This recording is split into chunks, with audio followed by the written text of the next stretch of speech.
Welcome to Open Your Reality, ladies and gentlemen. My name is Chad, and we have a special guest on the show today, a very controversial figure. His name is David Weiss. Welcome back to the show, David. Hey, Chad, thanks for having me back. I enjoyed our last talk and can't wait to hear what we're going to talk about today. Absolutely. You know, it's been a year and a half since our last interview. It was July of 2021. And I figured I got to have David back on the show because so many people were intrigued with the flat Earth talk, and I know it's a very divisive subject. There's a lot of derision in the comment section amongst people, and so I don't want my viewers to be fighting. I want everybody to respect each other's opinion, but I know that probably won't happen, right? Because for some reason, it just causes a lot of tension. Why do you think the flat Earth argument causes so much fighting amongst people? It just cannot agree. Have you seen that in your? Yeah, go ahead, Dave. Yeah. Oh my God, it's so amazing what division it costs. And you think about it. You know, we live in this crazy reality with crazy controllers doing all sorts of crazy things. We know that they're programming us using the television programming and all sorts of social engineering. The education system is basically the indoctrination system. And the fact that, you know, if you're any sort of a truth seeker, the fact that when you just mention flat Earth to somebody, the vitriol that you get, the gut reaction, that should make you go, why are people reacting so violently and hateful? And it's because of programming. Nobody becomes a flat earther. Goes, hey, you know, I'm going to become a flat earther. I'm going to alienate my friends and family and ostracize myself from society. Okay. Nobody does that. We all have the same story. And the story was, you're an idiot for thinking the earth is flat. I'm not going to watch a 1-minute video on the topic because it's too stupid, because I know, right? I know that the earth is a ball. But then if somehow somebody convinces you to actually stop and take a look and try to prove the globe, that's how you become a flat earther, right? I mean, people there's there's three different types of people that defend the globe. You have the paid or possessed shills out there that are actively, we call them the anti-flat earthers. Okay. And they're out there just lying through the teeth. They come up, you know, well, the reason you don't see the mountain, the reason you can see the mountain is because it's refracting up and magically stopping at eye level. And they have all these excuses. Whenever you talk to a flat earther, their only excuse is because the earth is flat, right? Everything just goes back to because the earth is flat. We don't have to make up crazy things, right? So you have those people, you have people that think they know what the globe is, but have no idea what it is. And then you have people that have a pre-programmed belief on what flat earth is, right? You know, a lot of people think flat earth is a disc floating in space, right? That's absolute insanity. If you Google flat earth, you know, you end up with that disc, you know, floating in space like this, right? This is not flat earth. If it was, I would laugh at flat earth. We're not a flat pancake in a heliocentric world. This is two false models mixed together. And that's what people will defend. But then when you start looking and like, hey, you know, what is going on, right? You ask somebody, Chad, and you're way more educated. You probably know the answer to all of these questions, but it's possible you don't, because when I was asked these, I didn't. How fast is the Earth spinning at the equator? You know? 1,000 miles per hour. Right. But 99.9% of the people don't know that, right?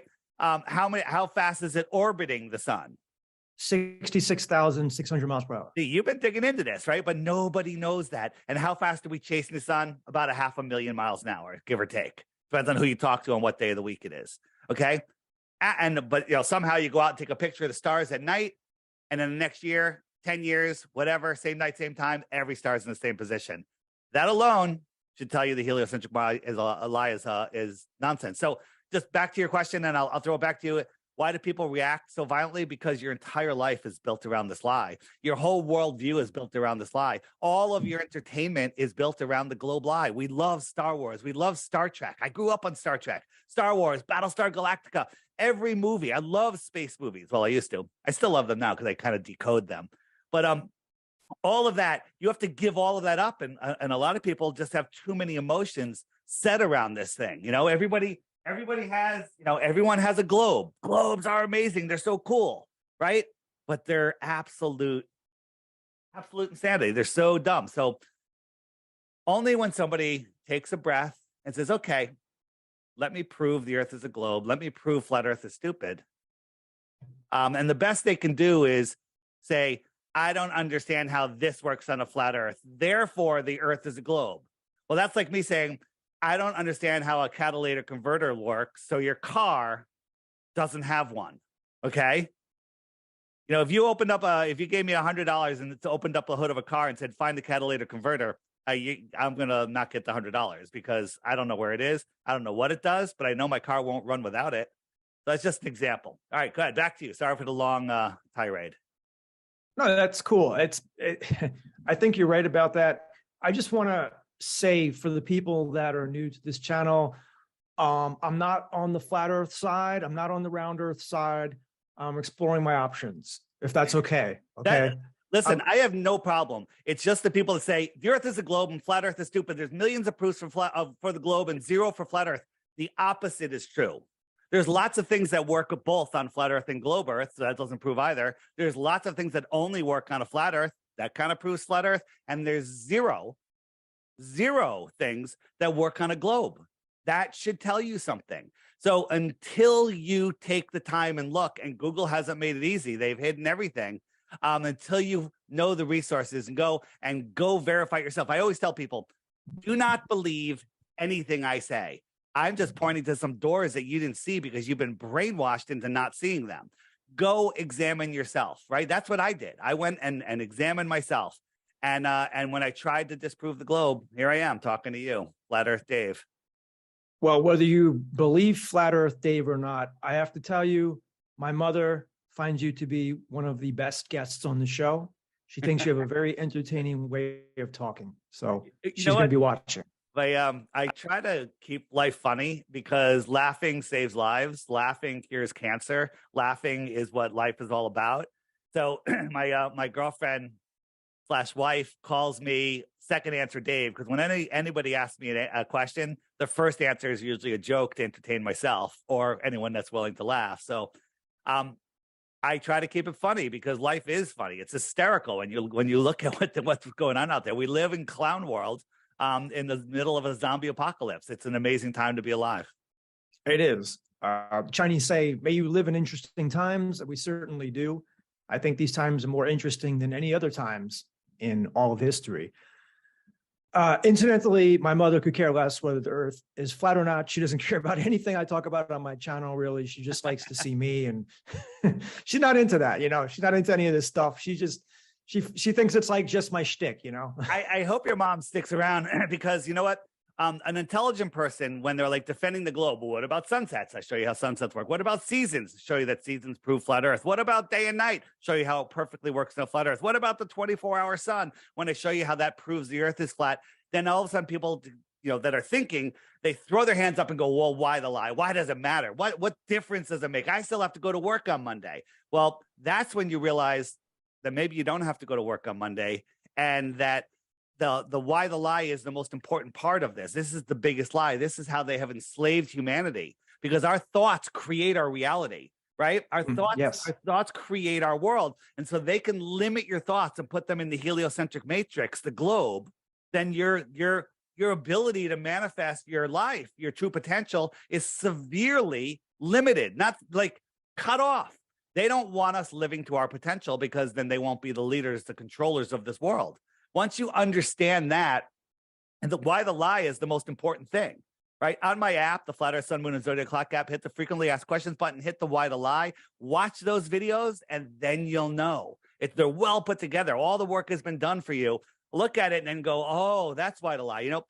I worked my way up in corporate America. I worked my way to the top of this company. Company got sold, shut down, what they were doing. Started my own company. So now I'm the CEO of my own company doing really well, right? I have the American dream, right? Which is literally a scam. And I walked away from it all, right? To do this because this matters so much that people need to wake up. If we don't wake up, get off their fake ball, get off their fake monetary system, then we're going to be slaves forever. But if we do those two things, we can get our freedom back. If you don't mind me asking, what business did you walk away from that you created? So I was in the commercial solar power development business, and I started commercial solar power and financing development company, and we, identified, designed, financed, and constructed large solar projects.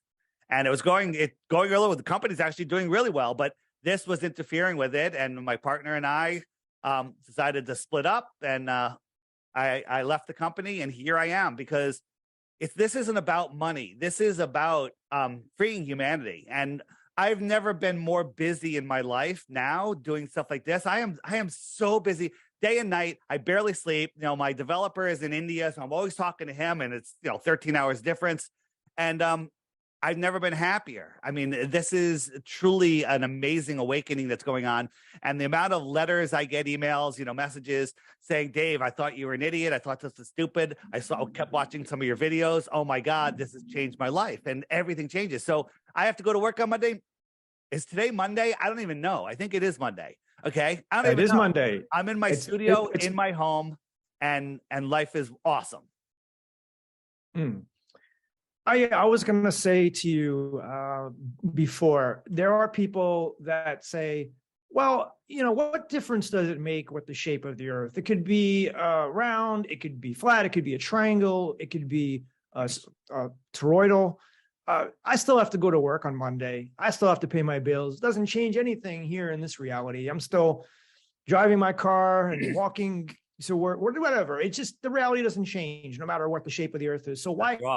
What do you say to people who make that comment? Yeah, well, that's because here's the American dream: go to college, get in debt, right? Then go to work 9 to 5 through all of your prime years of your life.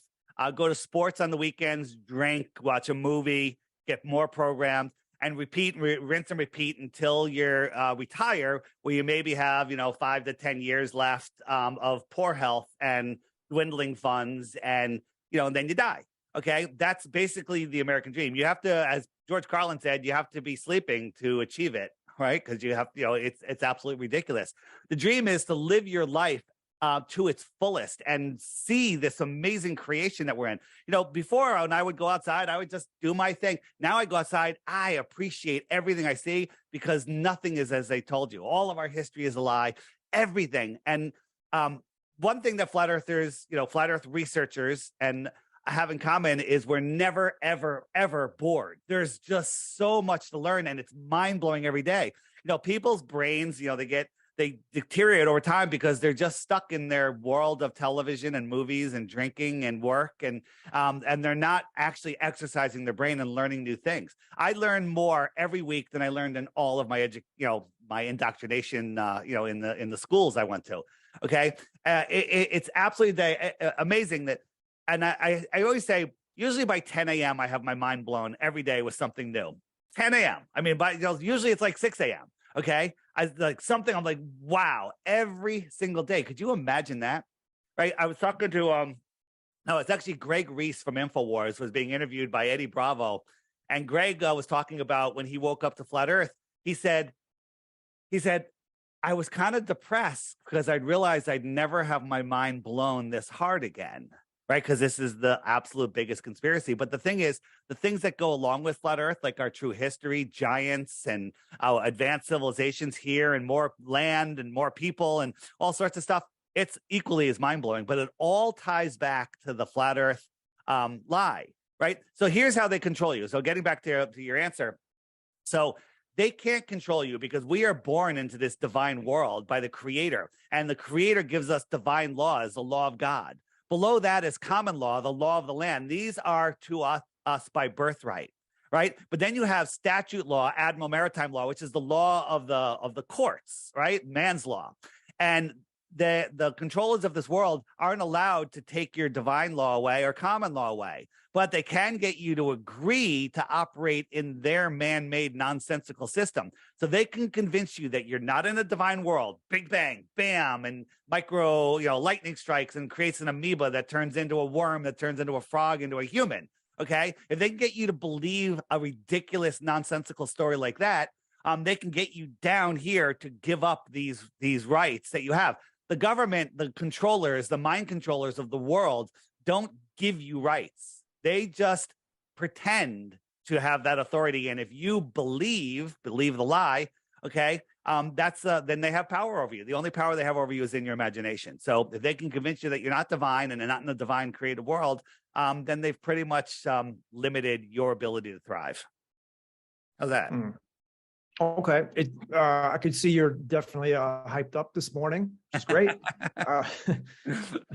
Had your coffee, but tea. I had a tea. Okay. We haven't talked for a year and a half, and you said that you learn so much every day. I want to know what's new with you. What's new with Flat Earth? Is there any discoveries or anything new about Flat Earth that you discovered in the last year and a half that you would want to point out to me or my audience? Yeah. So there's so many things. And, when I first got into Flat Earth, they're like, oh, an airplane, you could see the curve. And then we sent balloons up that went, 5 times as high as an airplane and showed that there was no curve. And so they moved the goalposts. And then, the anti-flat earthers, the trolls, the gatekeepers, they come up with another excuse. And but then we, the collective mind of all of the researchers out there go out and disprove that. They're like, oh, look, the bottoms of these buildings are cut off, right? Then the bottom of this mountain is cut off. You can't see the mountain. And then we go out and say, oh, you know what? We now have infrared, right? We go out and we can say, look, this is Mount San Jacinto, 123 miles away. You should only be able to see the very tippy top of it. But infrared cuts through the haze, because without this, all you see is sky here. You can't see the mountain, but we can see it, right? There should be over 7,000 feet of curvature. So stuff like that, they keep going away. So now the only argument the Globers have is the stars in the southern sky are rotating in the opposite direction. And, all of this nonsense, but they refuse to look at the fact that stars as described are scientifically impossible, and you wouldn't be able to see them. We can get into that if you want. I've been breaking that down. And there are many explanations why we see the stars the way we do, but the fact that that's their only argument, I mean, they've got nothing left. Nothing left at all. It's amazing. Go ahead. No, I said I can already see the people commenting in the comments section, because there are people that absolutely are flat earthers and they support you, they love you, and they back you 100%. And then you have the globe earthers. And there are people that are probably watching this right now, new subscribers to my channel, that are saying, why are you talking about flat earth? But on this channel, what I'm doing is I'm looking at all possibilities. I'm an open-minded skeptic. I'm not closing myself off to anything. I had David back in the past. And there are a number of my viewers who are flat earthers. So if you're watching this and you're a round earther, I don't want you to feel like some people will just unsubscribe immediately and they'll get very upset. You don't have to watch this video. But if you haven't explored the flat earth argument, I urge you to listen to what Dave is saying, because it may just show you something. And the only reason, guys, that I'm looking into this, because I looked into it a long time ago with a guy named D Murphy 25, Dave Murphy. I think you know allegedly him, right? Dave, good guy, great guy. Allegedly Dave, very good guy. And allegedly Dave, I saw him on this talk show in Europe, and he was making all of these points. And so I thought that flat earth there was nothing to it. And I was like, this is going to be debunked in a second. But there were a lot of good points. And so that's what steered me towards it. And of course, I love Eddie Bravo, and Eddie Bravo is a very, he's like you, he's a very staunch flat earther. But we're going to go through some of these points. And I have questions from the viewers from our last show. So I want to get to those too. But go ahead, Dave, you were going to say something.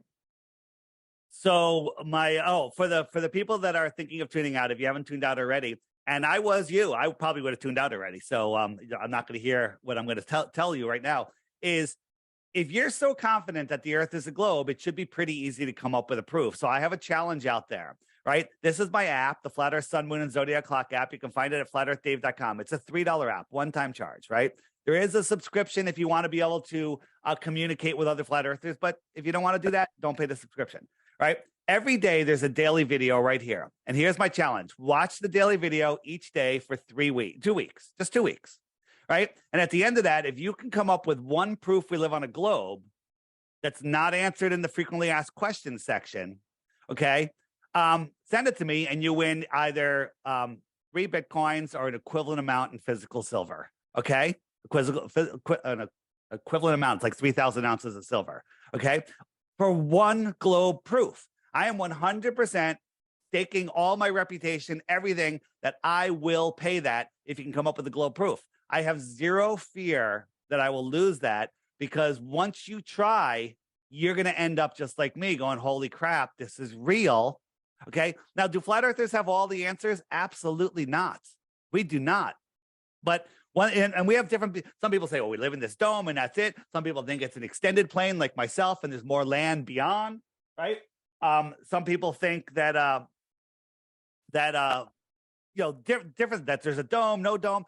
That's fine. We're all figuring that out. But one thing we all know is that we don't live on a spinning ball, CGI ball. Okay. Maybe the land looks like this. This is an old map, right? Maybe these are all other continents outside beyond Antarctica.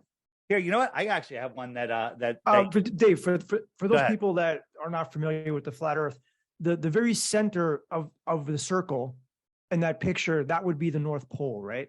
Right. So the very center is the North Pole. So let me bring it up for those people that aren't. They want us to believe that Antarctica is a continent at the bottom of the ball, but you Google pictures of Antarctica from space. I don't believe in space, but high altitude, and they're all cartoons. They're all absolute cartoons. So what is the flat Earth? This is the flat Earth. We live in the Antarctic basin. The shoreline of our pond is the land that's higher than the pond that holds it in. Go look at a pond, look at a lake. What's holding it together? The land around it is higher than the surface of the water. Don't believe me? Lower part of that land and the water will flow away. So they tell us Antarctica is the highest land on Earth. Okay. Nobody is allowed to go beyond this purple line, which is 60 degrees south. And there's 8 different military bases all stationed around on islands out here that will stop you if you try to cross that without, hundreds of thousands of dollars in permits, if not millions. And no one gets granted, right? If you want to go to Antarctica, you get taken to this little peninsula here, which is bigger than some countries. And they show you some ice. They don't let you explore out here. We want the right to explore out here. What's out there? I think there's more land, but I'm not claiming there's more land. I'm thinking that there's more civilizations, more worlds. Okay. But I'm not claiming that. That's what I wanted the right to go investigate. Right. They won't let us do that. So let me show you something, which you'll find this very interesting. This is new since we spoke. Where was it? Yeah, I just want to also say that I think a lot of people who are not familiar with flat Earth basically won't even look at it because they don't understand, right? What the model is like. But when you look at the model, it does make sense, especially when we look at flight paths, which we'll get into. Yeah, absolutely. And I got a new one. The World Cup proves the Earth is flat. Just released a video this morning. Okay, so here's the North Pole. Our sun circles around here. This is they'll call it the shoreline of our world. Maybe it's a little farther out. Okay, maybe this continent, right? This is not an island. This is 2 to 3 times bigger than the United States and Canada combined, and Mexico. Okay, this is massive, right? So what if half of that was sticking out, and you went from here on your sightseeing tour, and they took you right here? They tell you that's Antarctica. How would you know? How would you know if there's ice that goes all the way around? How would you know what's out here? So check this out. So this is a cargo ship tracking website. You can just go look it up yourself. Okay. And you can click on any one of these dots. It'll tell you where it's coming from, manifest, size of the ship, name of the captain, just everything. Basically, so I think it even tells you the cargo that might be on it. Okay. But then we noticed that there's some ships hundreds of miles within the ice or land of Antarctica moving. There's ships way inside here where they tell us that it's ice. So what's going on there? So how do we know that there's not ships taking trade routes out here? So we clicked on that ship that was in there, and we got some information, and we said that ship is from, it had very little information other than the size of the ship, 560 meters. That's like 1,800 feet, 80 meters wide. This is a massive, massive cargo ship. Massive, right? Where'd it come from? A little sandbar called Kiribati in the middle of in the South Pacific. Okay. There's sand people that live here. Okay. Right. What is going on here that this ship is coming from this island called Kiribati, right? That ship, if it brought cargo there, could probably supply them for multiple decades with everything they possibly need. Okay. Why is a ship that big? Why is the Chinese government highly involved here? Why is the U.S. government involved here? Why did the Chinese government give them $10 billion recently? Okay, the sandbar. This is a friggin' sandbar. Go. Are you saying that big ship left from that little island? It's registered there. There's a pier there that can house it, and that's where it's registered. You know what? Did it actually leave from that island? I think it did, but we didn't track it from the beginning. So if there was extra trade routes going on, if, left Kiribati and was going out here, and who knows what they're trafficking, goods, people, babies, who knows? Okay. We don't know. Technology. If this was going on, Chad, how would you know? You never heard of Kiribati. Mm. And there's a whole bunch of islands out here that you've never heard of that have landing strips, huge houses on them, amazing stuff. You would never know. They have us imprisoned in here. They've shut our minds off to go, there's nothing out here but ice and death. That's not, I don't believe that to be true. I think many of my viewers are aware of the flat Earth map, but just in case they're not, Antarctic is a continent on the globe Earth model, but there is no real Antarctic in the flat Earth. It's just an ice wall that goes all the way around the continents. Hold on, let me interrupt there. I always said that there's an ice wall that goes all the way around. That ice wall might be farther out, right? This is, the North Pole's right here, and this is the shoreline of our world. There may be openings. There may be many openings, right? This is, maybe the world is set up like this, right? So we have an opening right here, right? Maybe there's many openings. Maybe that's why the elite are so afraid of global warming, right? Because then it opens up a whole bunch of areas and they're afraid that people are going to be able to sneak out. There's a story, if you go to the book section in the app, there's a story called The Iron Republic. It was written in the late 1800s, and it's a story about people that had left here in the 1600s because they didn't like the tyranny that was going on, and they went to the outer lands and brought all their technology there. And a politician from New York who was fed up with what was going on bought a ship, went to Antarctica, found an opening, ended up there, lived there for years, got married, right? A whole thing. And then his wife died and he came back, right? So he said that this was published in 1901, I think. And he was talking about more land, an advanced civilization out there with electric floating cars and all sorts of stuff, flat screens, amazing stuff. In 1901, he's writing about this. So the question is it real or is it a made up story? Either way, to me, doesn't matter. It rings true to me. But in the 1800s, they were talking about more land past Antarctica. Okay. Right. That book is called The Iron Republic. Yeah, you can find it on Amazon. You could actually go on YouTube, search The Iron Republic, and the channel's called The Morgile, and he read the whole thing for you. Plug it in. I know people don't have a lot of time to read. They're commuting and stuff. Plug it in, listen to that 5-hour book, and it is an amazing story. Yeah, one of my viewers, when I mentioned that I was going to interview you, they said, ask Dave to talk about The Iron Republic. So I'm glad you brought that up. Right. And, there's another book in here, which I recently read, a much shorter book. It's called The Navigator Who Crossed the Ice Wall. And this is an amazing, amazing book. And to me, how we say there's truth in the movies, lies in the news, right? Well, think of the movie Star Wars. So Star Wars, what is it about? The Galactic Federation, people going from world to world. There's hostile worlds, there's friendly worlds, there's, no-go zones in space. What if the world was set up like this? Okay. So we live right here. This is our pond. Okay. And we live here, and here's the Antarctic ice ring. And then there could be another sun out here, another sun out here. And this is our realm. But then over here are other ponds, and they all have their own suns, and they're all other worlds. Okay. So we have all of these other worlds out here that are here across the earth plane. If we live here, this world, I don't know, what is that? 100,000, 200, 500,000 miles away, a million miles away. I don't think it's that far, but that's nothing. That's nothing. Okay. And this is scientifically possible versus outer space, which is actually absolutely scientifically impossible. So when you look at it, in the story, they talk about how there's safe lands, there's hostile lands, there's treaties, there's all sorts of stuff. And then there is a federation of worlds that try to control the area and make sure, commerce is done correctly or whatever. And one thing they talk about here is they talk about the power of the human being, that we have a thing called we connect with source. And if we use the source, that's how we navigate this world. And what does that sound like? Sounds like the force, right? And so these are pieces of our plane that these ponds, these worlds, occupy a separate piece of the plane.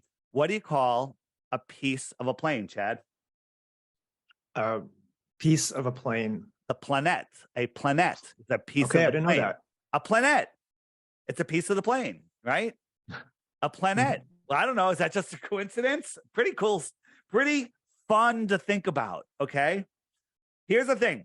We don't know more than this. We don't know what's out here. We don't know what's out here. Okay.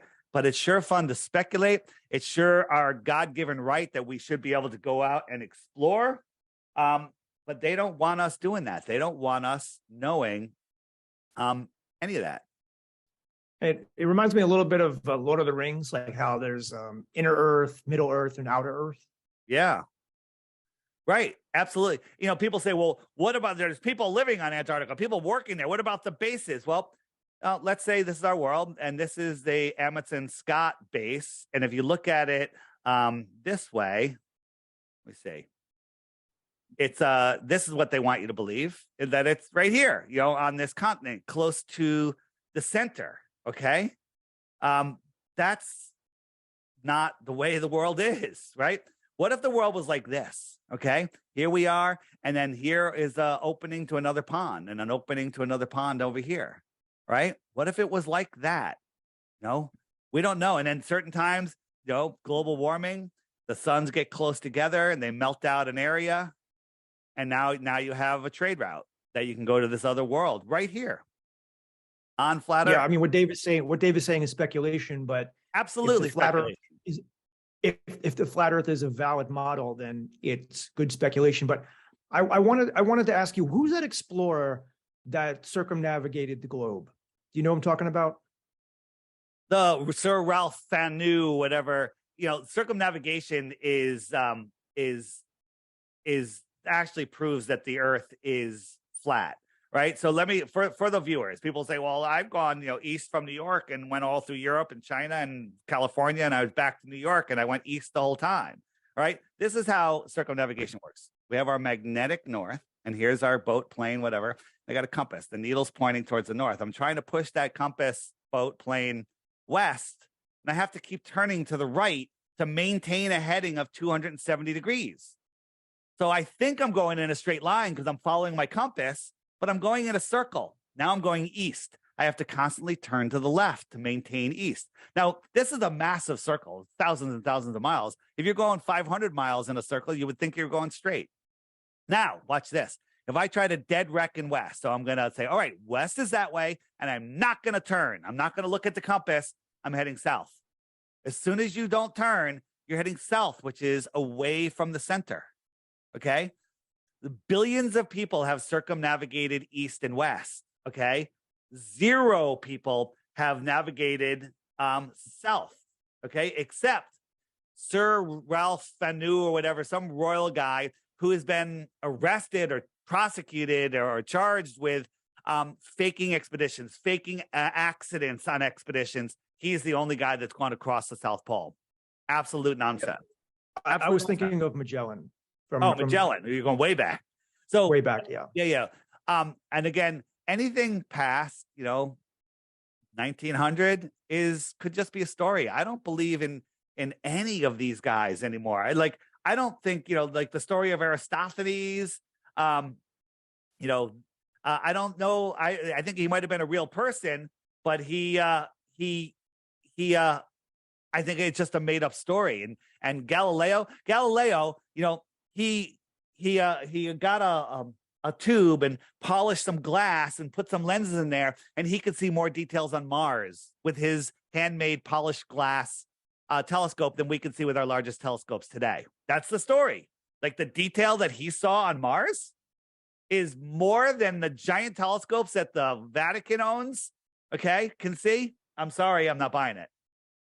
Yeah, I was just going to say that Magellan more so would prove the flat Earth rather than disprove it, because he was going around the ice wall. And so he was going for years and years and years. He was trying he was just circumnavigating around, the ice wall, according to what information I read about, but I could be wrong. Right. Well, you're also talking about Captain Cook, right? Captain Cook, yes. Yeah, that's who you might be talking about. He took him 3.5 years, went over 65,000 miles. Okay.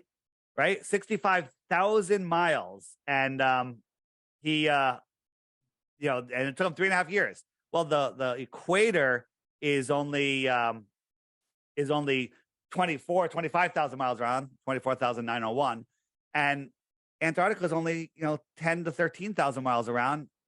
He should have done it much faster than that. But a lot of people bring up the Antarctic sailboat race, what supposedly circumnavigating Antarctica, right?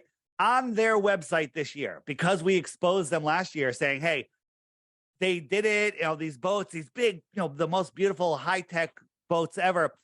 At the latitudes that they said they did it at, and on a globe map, that would equal them going maybe 3 miles an hour on average. All right. Those boats go faster than that when they're tied to the dock, being facetious. They'll go more like 20, 30 miles an hour. So this year, they even admitted it to us from Cape Town to Brazil. So they went around Antarctica. This is way down. This leg of the race alone was 32,000 miles. The equator is only 25,000 miles around. This leg alone was 32,000 miles. And then they had to go back over here, which added another 15, 20,000 miles.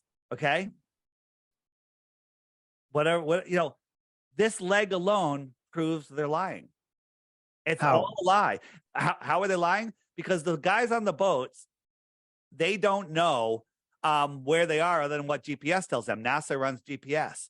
They don't know any of that. They're navigated into these outer waters that have, there's a heavy current, a very strong current out here. So they get into that. They have prevailing winds, a strong ocean current, and they're out there. They're navigating according to GPS. They're making their things. They're not figuring it out. However, we have one of the guys that actually did the race, and he's like, Earth is flat. They're lying, right? There are people coming out. People say, where are the whistleblowers? If you become a whistleblower, like NASA, people are, where are the NASA whistleblowers? They get their lives threatened for talking about this. I wanted to stop you there because that's germane to my next question. And that comes from a viewer who says, it's very interesting listening to you, Dave. But my question is, why would thousands of scientists lie to us about this? There would surely be a couple of whistleblowers from the scientific community. What is your response to that, Dave? My response to that is there's plenty of whistleblowers. You're not going to get fed them. If you go in the app, click the frequently asked questions button and click where is it? There's one that says pilots and scientists. Are all pilots and scientists in on it? Click on it. We got whistleblowers in here. We got all sorts of information. We have airline pilots. We have astronauts that admit it. But when they do, their lives get a little hairy. So people lose their jobs, get their lives threatened, get their family lives threatened. But watch these videos and then make up your own mind. There's plenty of whistleblowers. And the other thing is, as I talked about before, there's people that will defend the globe defend the globe. And scientists. So, hey, if you are trained that, hey, that little twinkling light you see in the sky is 25 trillion miles away and all this stuff, and you look at it through a telescope, you're looking at it based on that belief. And then you're scientifically theorizing a whole bunch of other nonsense based around nonsense.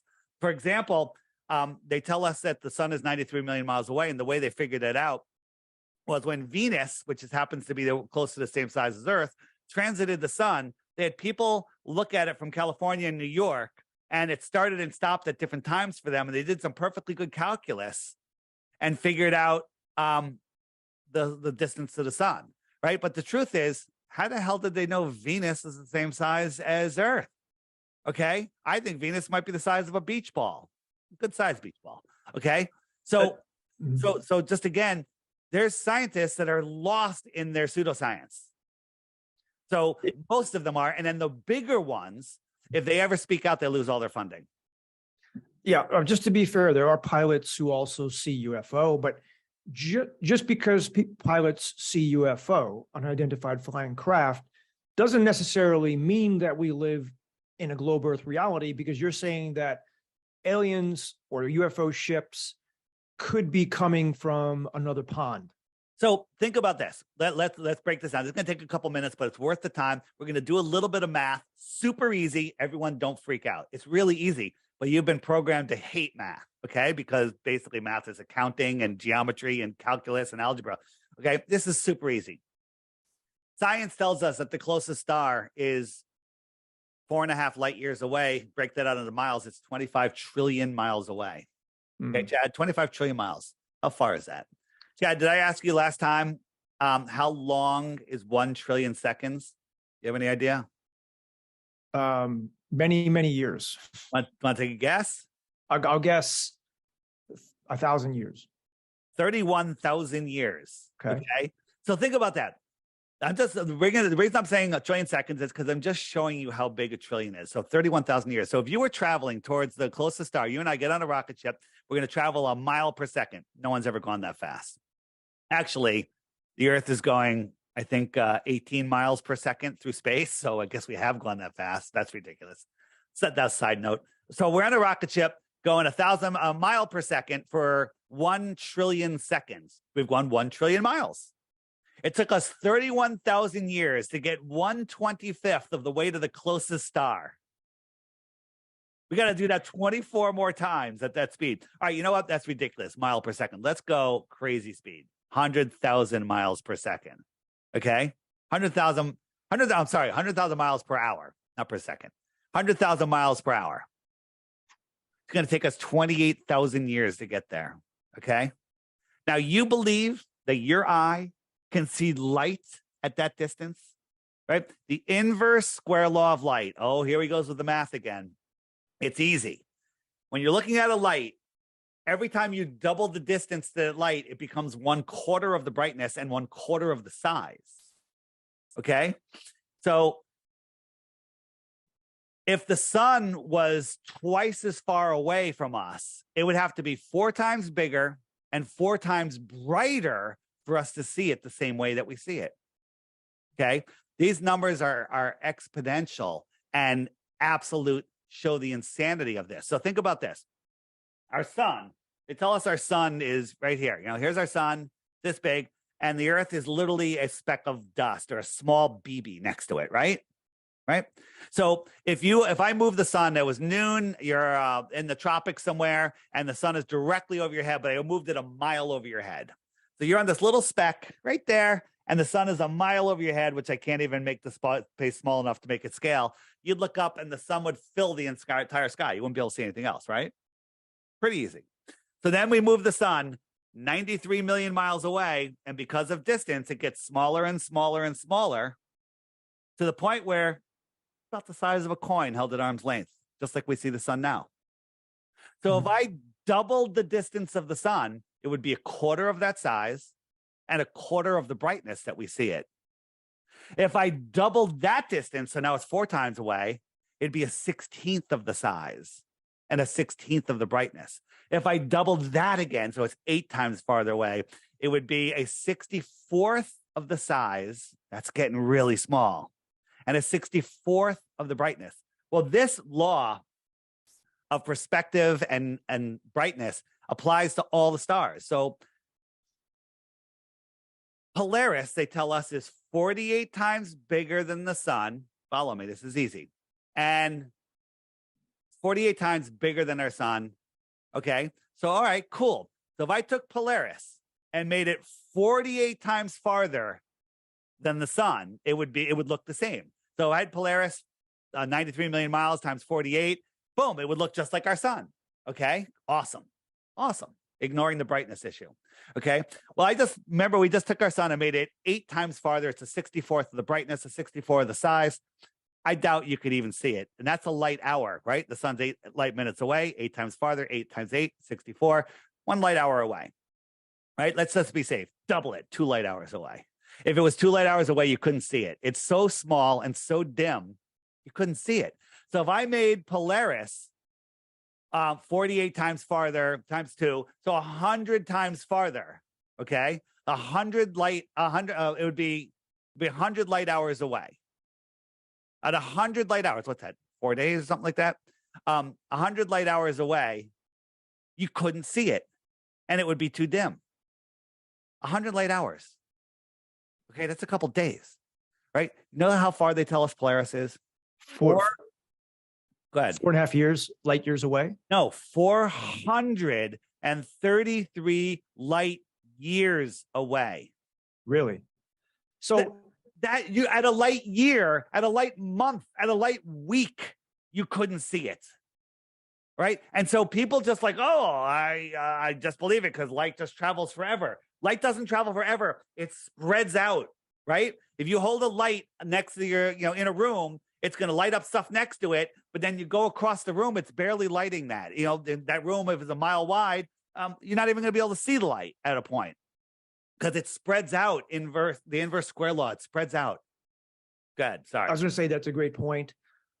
I've known about light years since I was 7, 8 years old because I had an astronomy book and explained that light travels at 186,000 miles per second, approximately about 300,000 kilometers per second. That's per second. So it basically can go around light can go around the circumference of the Earth about 8 times in 1 second. So if you're saying it takes 433 light years to get to Polaris.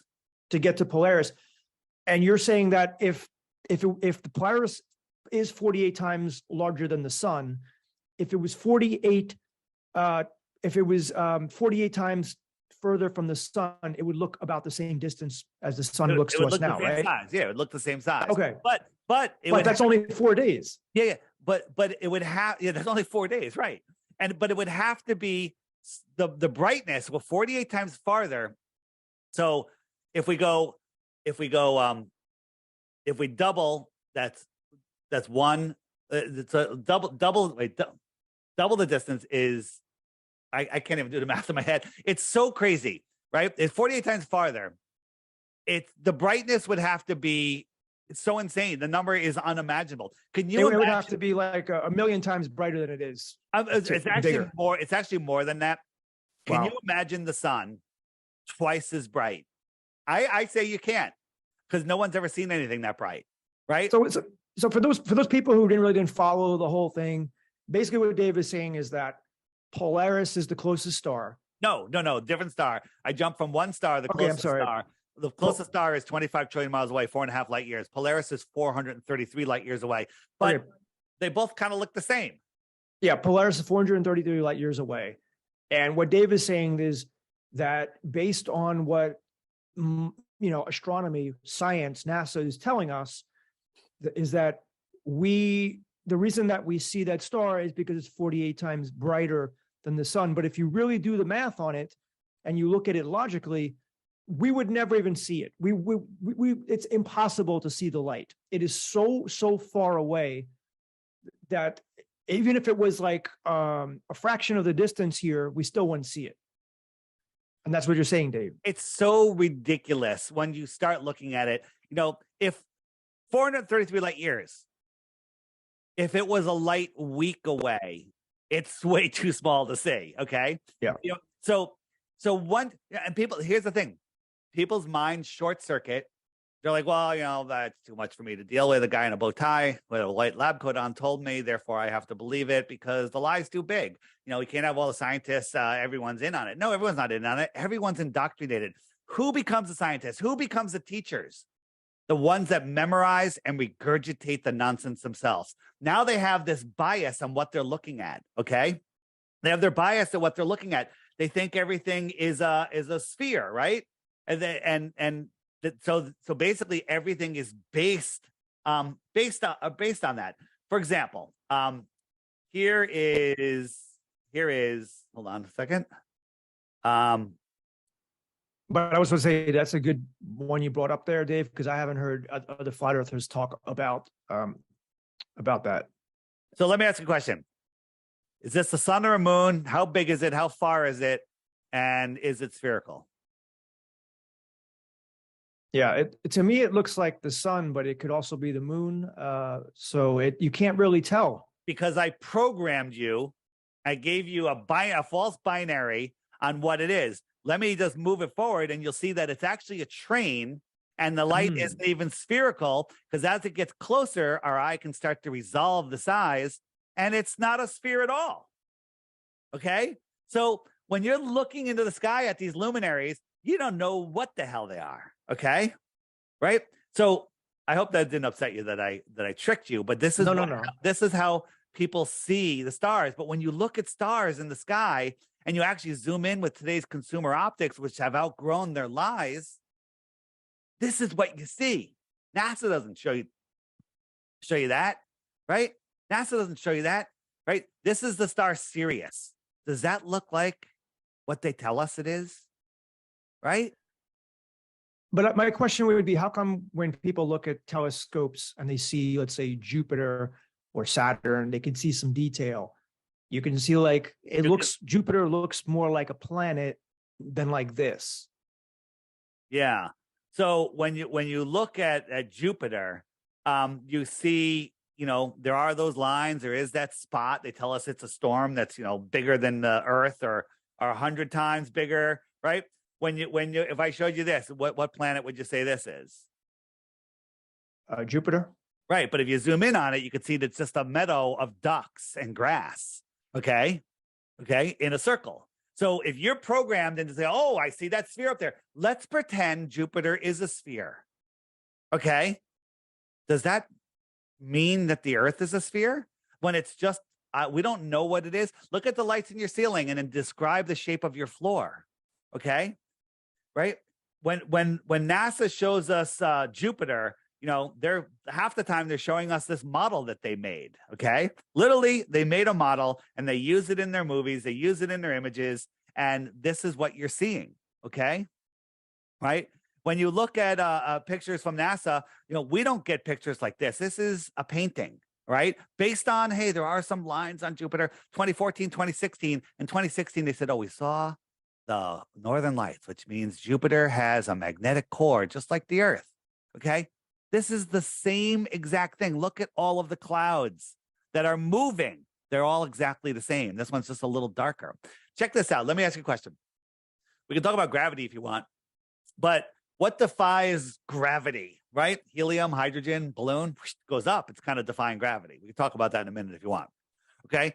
They tell us Jupiter is like 99%, or it's mostly made out of hydrogen and helium. They also tell us that Jupiter has more gravity than all of the other planets in our solar system combined. Can you tell me at what point hydrogen and helium start creating gravity rather than defying it? Okay. What's lighter? What's heavier than gravity? Feathers. No, heavier than hydrogen or helium? Well, feathers. Feathers will fall down. So if we had a Jupiter-sized world made of feathers, it would have more gravity than Jupiter has now, made out of hydrogen and helium. This is all absolute and complete and total nonsense. You're told things, and then you look at them with confirmation bias, and then you're like, oh, I just proved. You know what? I have another theory, and then people buy that. Our science, science has been hijacked. None of the cosmology is science. It's all pseudoscience. It's all made up, complete and total nonsense. And real quickly, why would they want to trick us? Why wouldn't they want to? Why wouldn't they want us to know the truth? Because as I said before, let's get into it. The why the lie is because they're hiding our true potential. They're hiding our ability to not be ruled by them. They're hiding our ability to thrive. They're hiding free resources. They're hiding free energy. They're hiding more land. They're hiding our divinity. They're hiding that we're at the center of creation. They're hiding the fact that money isn't real. We're hiding the fact that we don't have to obey their rules. They're hiding everything from us. They're hiding our ability to manifest the world that we want. They're hiding our I don't like calling it an immune system anymore. We have a cleansing system in our body that thrives. They're hiding medical technology. They're hiding everything to keep us slaves. So when people say, well, why the lie? It's all about control. This is literally nothing else but control, because, when you wake up to the flat earth, you immediately unplug from the system. On my app, right? If you hit the little handshake button, this is the friend finder. Let me just show you, okay? Right? These are the people since we talked that have woken up to flat earth. This is just near me, okay? This is just near me. Let's look at the rest of the world, okay? So if we go out, and every single one of these blue dots are awake and aware and have unplugged from the heliocentric matrix. It takes a second to load because there's a ton. Come on. There we go. So here's the UK. Look, all of these people awake, aware, no longer feeding the system, right? That's the UK. Let's look at the United States. Where are you located? South Florida, near West Palm Beach. Look, Florida. Florida's kicking. Look at all the people down here. Okay. You got tons of awake, aware people. People are using this app as a dating app, as a friend finder, as a meetup gatherer, as a job app, as a way to find like-minded people in this crazy world and a way to get together, because they don't want us together. They want us separated. They want us scared. They control our mind with the news, right? North, east, west, south news, steering our mind with the headlines, giving us worry headlines in our forehead. Okay. They don't want us knowing that everything is okay. There's plenty of water. There's plenty of food. There's plenty of land. There's plenty of resources. There is no man-made climate. I don't want to say the other word because the algorithm will get us. There is none of that stuff, right? They don't want us to know that we're thriving in this world, and they want us separated, because if one person focuses his energy on something, yeah, he's got some manifesting abilities.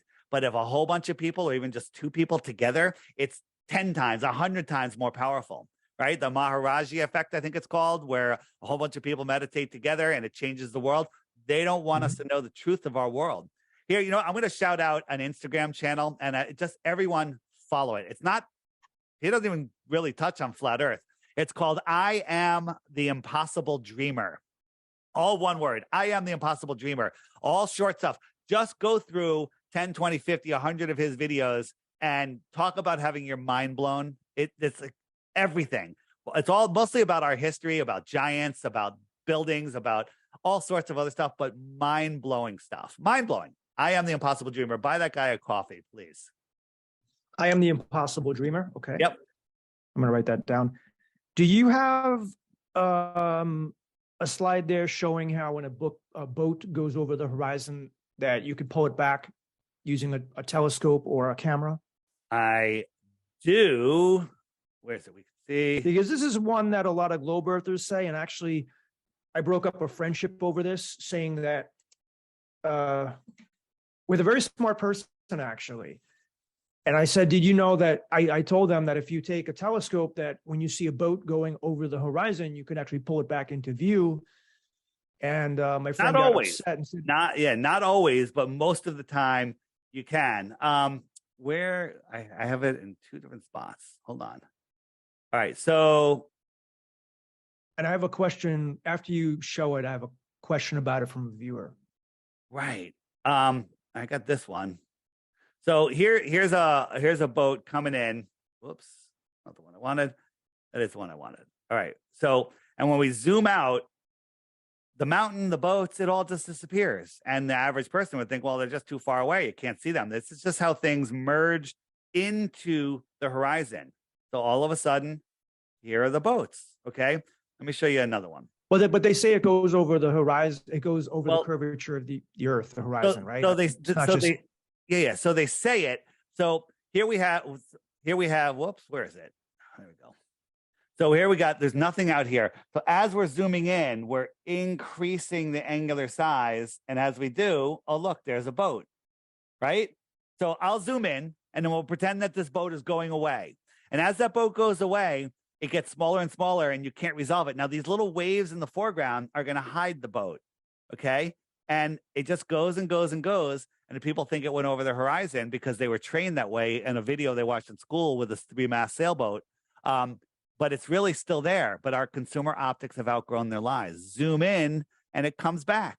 Now, this doesn't always happen because on a wavy day, those little waves, like, can my finger hide my face? Whether I'm a boat, a city skyline, the answer is no. But what if my finger was much closer to you? right. Right? Because as something goes into the distance, it gets smaller and smaller and smaller, right? And I could hide my whole hand behind my finger, right? But as it comes forward, it rises up and it gets bigger, right? Bam. All about perspective. So in the app, on the frequently asked questions page, go to where does the sun go? Go to boats over the horizon. So if I hit the frequently asked questions, then I say ships over the horizon, right? Ships over the horizon. Here's a whole bunch of videos that YouTube doesn't want you to see. This first one, this is amazing. This is a girl broke down this ship, making headway, going away, and she shows you what happens the whole way away, how it literally merges and disappears into the thickness of the atmosphere and the compression into the horizon. She breaks it down for you and shows you, but a glober will just look at the final, like, I can't see it. I can't see it. Oh, Earth is a globe. That's ridiculous. Can you see me right now? Can you see my house right now from where you are? I'm in Connecticut. No. Oh, well, that means the Earth is a globe, right? That's literally the glober logic, okay? You can't see my house, therefore the Earth is curved. Look, I got a referral. But okay, I have a question for you. Yeah. From a viewer. Okay, question is, if you can pull a boat back into view, why can't you pull the sun back into view when it sets over the horizon? Yes, good question. It's my favorite question, and now we're going to have to answer it. So let me pull that up. So let me explain how perspective works. We have terrestrial perspective of a terrestrial object. That would be a person standing on the ground, seeing a city, a boat, terrestrial to terrestrial. Then we have terrestrial to celestial, which is a person on the ground looking up at something in the sky above the atmosphere. Okay. And then we have celestial to celestial object, would mean like from a balloon to the sun or whatever. Okay. You with me? Yeah. So when we look at something going into the distance, the sky and the ground merge together, right? Bam. Mm-hmm. And everything is still here. So you zoom in, you increase the angular size, and you can see it again, just like I showed you with the boats. Okay, now this is called an orthographic view. We're looking at it from the side. Nobody sees like this.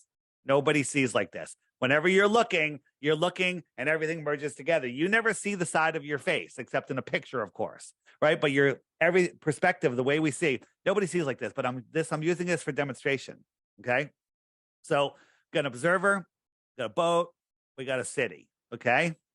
So when I go over to the person's point of view, everything merges down. The clouds, even if there's no clouds, the thickness of the atmosphere compiles. Like if you're in a swimming pool that's 100 yards long with perfectly clear water, you cannot see the other side of the pool because it just becomes too opaque, okay? So the atmospheric deck, the clouds merge into the horizon. So now if there's a boat over here, at one point I'm not going to be able to see it, but I can zoom in, I can increase the angular size, right? So what is going on here? There we go. That's why I can increase the angular size. So I'm zooming in. I'm showing you. Now, these are some waves I put in here. Love my graphics. Thank you. And here's the boat getting smaller and smaller, and it's getting blocked by these waves. And then the clouds are merging a little farther, and it all merges together. Okay. So Now I can zoom in and bring this boat back, but the sun is going away. Now, let me go back a second here. If I look up, I can see the sun. I can see the sun through the spaces in the clouds. But the more I look this way, the more the atmosphere gets thicker and thicker and more compressed. The sun is above that layer. It's above that layer. So when I zoom in, when I go forward, the sun literally goes, I can't see. This is solid. Cloud. I'm not seeing through anymore. The sun is above it and it just goes away. I'm going to show you a real world example of this. Okay. So I can't see through these clouds, which are way over my head, but they look like they're at eye level in the distance. And the sun just goes beyond it. So let me show you an experiment. But what if there are no clouds? The air becomes opaque. I'm going to show you that too in a minute. That's and thank you for asking that question. It's absolutely important. Okay, so here's the example. I have a celestial camera at the height of this line, which is the path of the sun across the flat Earth. Celestial to celestial view, no problem. I can see the sun. Now, this is either mountains, skyline, or it could just be the opaque atmosphere. And the sun is above it and goes away. Now, I have a terrestrial camera on the other end of the counter there, looking at the same thing. So let's watch it from the other end from a terrestrial point of view. Now, look at this path of the sun. It looks like it's going down. And this, which is that camera, looks like it's at camera level, the sun is going behind it. But in reality, the sun is not going below it. Now, if I zoomed in after that sun went away, would I be able to zoom in? No, because I'm under another layer. Okay. I can't zoom through something opaque like the atmosphere. Okay. So here it is. Look at this line. This is a level line. Does that look level? It is level. Here's the sun going behind the atmospheric deck of opacity. It's just going beyond our ability to see. The light can't go through it. It's going beyond. This is a real sunset. It looks just like my sunset, but if I was at a celestial point of view, I can see it. Okay. So let me show you what happened. Go ahead. I just want to say, so for those people who may be confused and don't know about flat Earth, so the sun is not actually setting, it's not going over the curvature of the Earth. It's just moving further and further and further away from your view. So it looks like it's going down from the law of perspective. And then it gets to a point where it goes below the atmosphere, the clouds. And so you can't, the light will not move through it. So it just looks like it's going over the horizon, but it's not.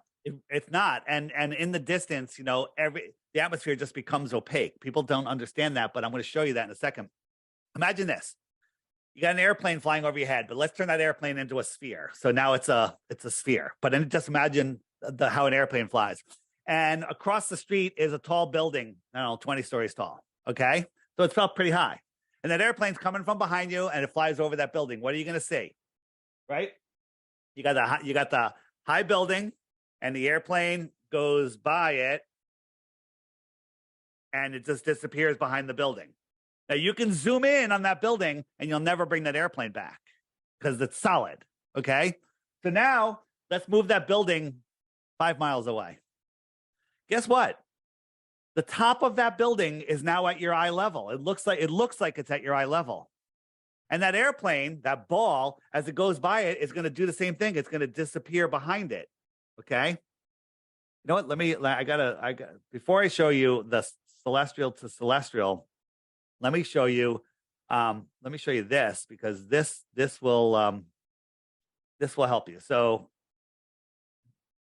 right, when we see the sun go away, it looks like this, right?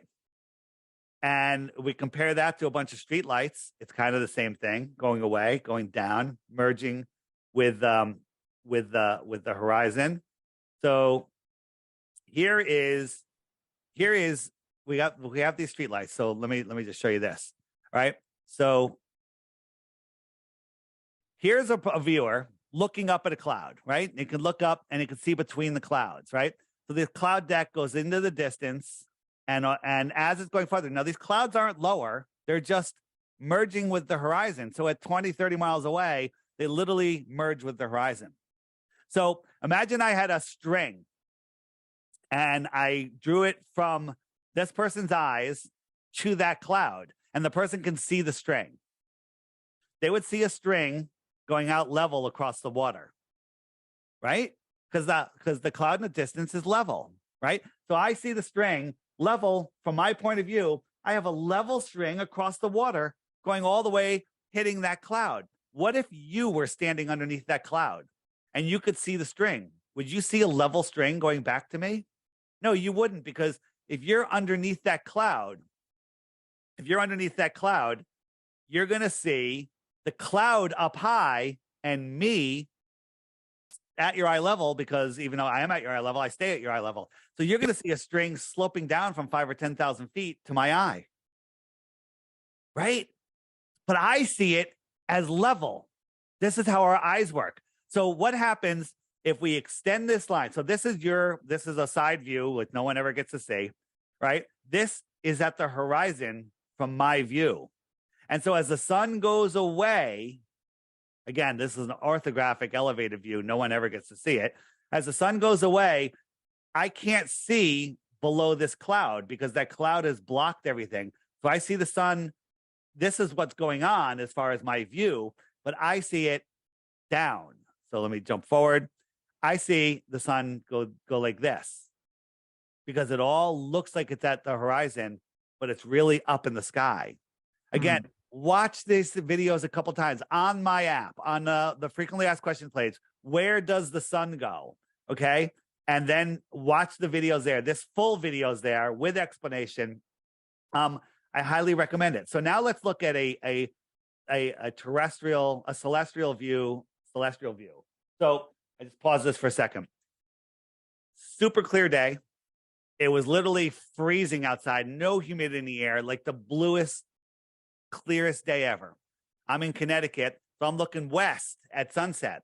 Now, I saw the sun was up high and it started going down, down, down. Now, in 5 minutes' time, it would just kept going down, and it should just keep on going if the earth was spinning. But that's not what happened. The sun went down, down, down, down, down, and then it stopped, and it sat here for 10 minutes. Now, my friends are down at the beach walking around in the cold, and they saw the sun set from the bottom up 10 minutes earlier. But I'm just watching the sun sit here. And this is sped up like 2,500%, okay? And I'm just watching it sit here. Now, what is going on here? This is a perfectly clear day. The sun just melts into the thickness of the atmosphere. The brightness of the sun can no longer push through and make it to my eyes. It took its light with it as it went away. On the app, on the More Resources page, which is the web button, there's a whole button with a whole bunch of examples of this exact thing. Why did it sit there for 10 minutes? Because as it goes away,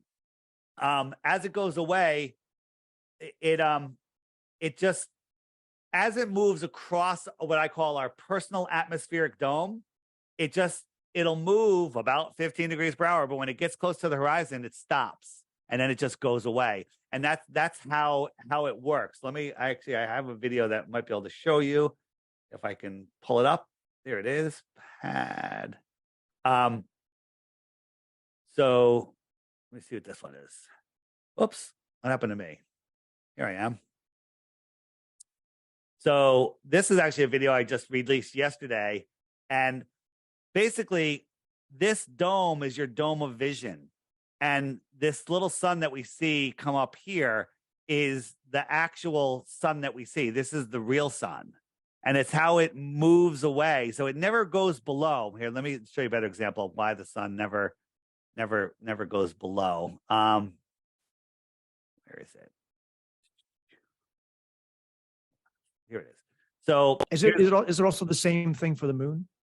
Yes, same thing with the moon, but the moon's not bright enough where you rarely ever get to see that. So here I have a glass dome on my floor here on a white blanket, and I'm moving a light just straight across. So I'm still moving it away, and it gets right down to the edge, and it just fades out.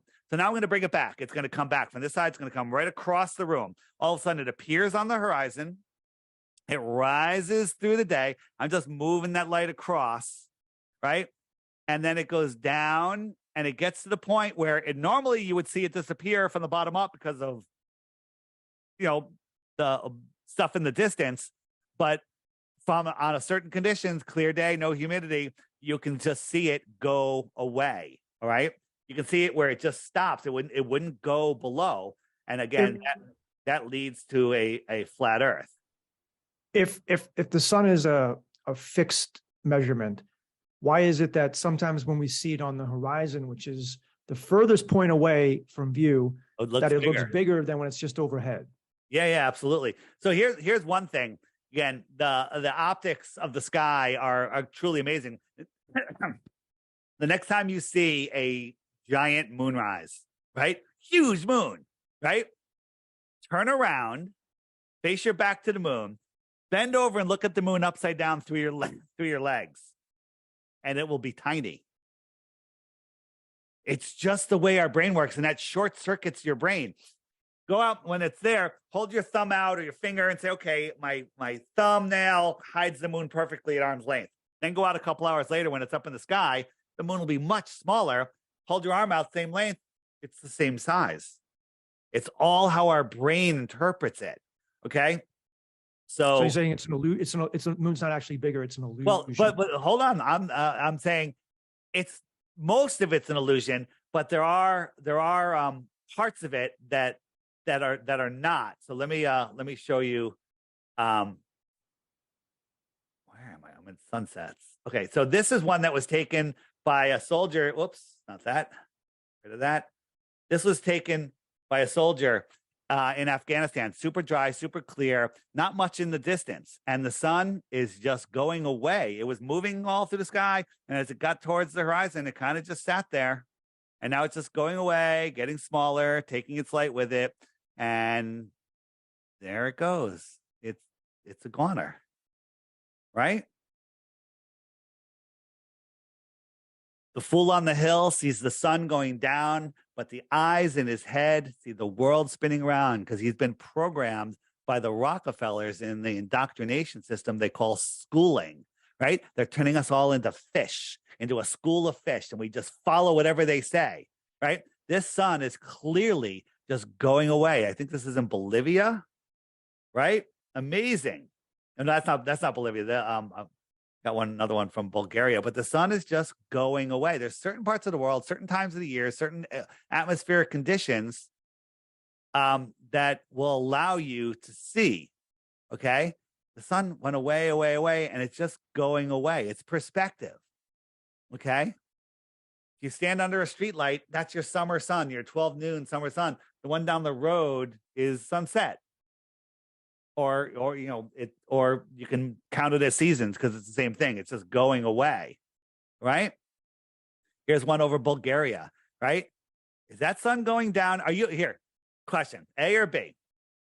Is the cameraman falling over backwards faster than the speed of sound, making this stationary light appear to go down due to perspective, due to the spinning of a ball, or is this light, whatever it is, just moving farther away from you? Right? Logic. Do you have a graphic? Do you have a graphic showing how night and day work on the flat Earth? Do I have a graphic on night and day on the flat Earth? Yeah, like showing the plane, showing like how the sun goes around, and because some people will say, the question they'll say is, well, if the sun is just a point of light and the Earth is flat, how come it gets dark in some places? Yeah, because as light goes away, as I showed you with that sun fade out video, the light just can't reach you. It's the atmosphere is opaque. It's above the atmosphere. You can't see it. Imagine you have three parallel pieces of cardboard, a top, a middle one, and a bottom one. And you're looking between the middle one and the bottom one, right? And they're parallel. Well, depending on how wide they are, at a certain distance away, they're going to just merge together. They're going to merge like that. Okay. And then on the top piece of cardboard, you have lights. Okay. Well, you can't zoom in when this merges together. It's going beyond there. You can't zoom into that. Right. So this animation here shows this is time and date showing you on a flat Earth map how it works. Okay. And this is just we're moving a light from the Tropic of Capricorn to the Tropic of Cancer, in and out on this dome. And it's kind of making the same patterns that time and day is telling us that we have. Okay. It makes no sense whatsoever. Okay. If the earth was a ball and we had a single source light, never would that light light up more than half of the ball at any time, no matter how you tilt it or spin it. Always half of the ball would be lit. But there's certain times of the year where a way bigger percentage of the world is lit. That's impossible. It would always be exactly 50% lit, no matter how you tilt it or whatever. Okay. It would always be. But there's times of the year where, the light from the sun, the reason it wrapped around, like I was showing you before, is because as it gets closer to the dome, that light wraps around the dome. The dome is daylight. The sky is daylight. The sun is sunlight. I can prove it because you could sit on the west side of your house and in the morning, before the sun rises, before you see it, 10 minutes, 20 minutes before sunrise, you can read a newspaper, not that you ever should, on the west side of your house. Where's that light coming from? The sun is turning the daylight on. It's electrifying the sky. The nitrogen in the sky fluoresces blue. And it's lighting up the sky, giving us our light, okay? And there's so many things. Like, how come where am I? I'm like half off the screen here. There we go. I'm back.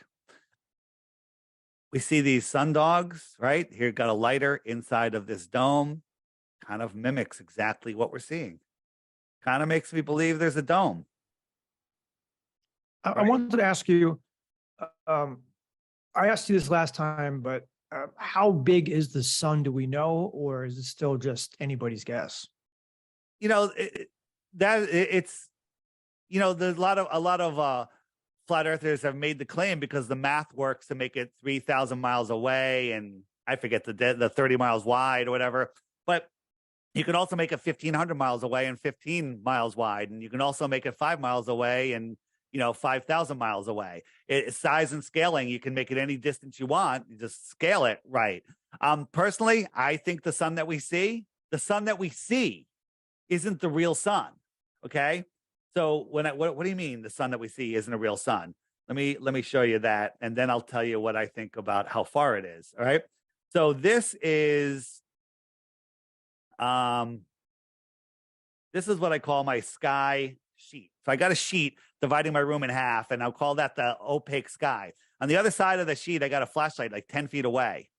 This flashlight actually has a square lens, but it looks round. It kind of looks just like the sun, right? And so I got Paige to the left of me. And I say, Paige, where do you see the sun? And she goes, I see it right there. This is from her point of view. So she sees it right there, right? She sees it over here, and I see it over there. We're looking at the same thing in two different positions being projected into our sky, okay? So I think, and like I live on Long Island Sound, and 65 miles down the Sound is Montauk, which is the opening of the Sound. And when I watch the sun rise, when I watch the sun appear on the horizon, if I'm out on a perfectly calm morning fishing or something, the sun appears on the horizon. To me, it looks closer than Montauk, okay? That's 65 miles. So that would mean when it sets, it's going to be 65 miles the other way. That's 130 miles in the course of a day. So maybe the sun that I see is only moving 130 miles from rise to set, because we're not looking at the real sun. We're looking at the optical sun. Okay. I think that the lights in the sky are being projected from possibly below, possibly within the firmament. I don't know, because we don't have access there, but it sure is a lot of fun to speculate, model, and try to figure it out. But the one thing we know for sure is you can't see Polaris at a light week away, let alone 233,000 light years away, 433 light years away. Okay. Absolute pseudoscience nonsense. The Globers have nothing except complicated excuses, and we have everything. But the only thing we need is because the earth is flat. That's why everything works, because the earth is flat. So that would hold true for many of the stars in the sky, right? All of them. Here's another thing. Check this out. So where's the best place to see the stars? In the city or at the top of a mountain in Pennsylvania? Top of the mountain, Pennsylvania. Right. Why is that? Because we're away from lights and we're up high above a lot of the pollution. And you have it's amazing. You ever gone up on a mountain at night, on a clear night, and seen the stars? Amazing, right? Bear Mountain. It's amazing. Bear Mountain. Yeah, amazing. So if we launched a balloon, we did launch a balloon in Arizona at night, at midnight, perfectly clear night. We had 4K cameras looking up. We could see the stars before we even let the balloon go. Okay. Amazing. What's going to happen as it goes higher and higher? What's going to happen to the view of the stars? And get clearer, make it look bigger. Yeah. In a heliocentric world, yes. But what happened is by the time it hit like 60 or 80,000 feet, all the stars were gone. Why is that? Great question. Let's try to figure it out together. But we don't live in a heliocentric world, that's for sure.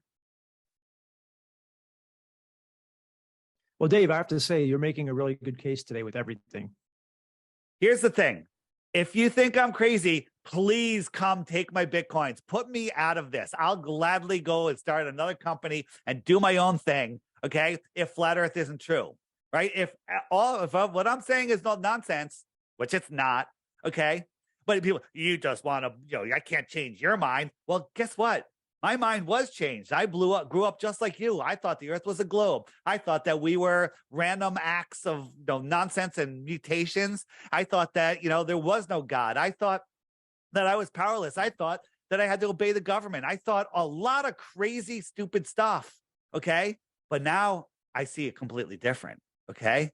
So take the Flat Earth app challenge. Flat Earth, Sun, Moon, and Zodiac Clock app. There's already, don't buy the one, but there's here's the other thing. The Globers, the anti-flat earthers, the paid or possessed ones, they have to lie about everything. They just lie constantly. We catch them all the time.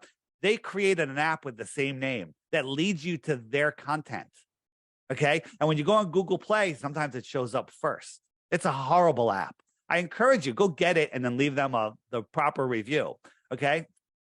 So this is available in Google Play and Apple, but just go to flatearthdave.com, click the banner at the top. It'll take you, click.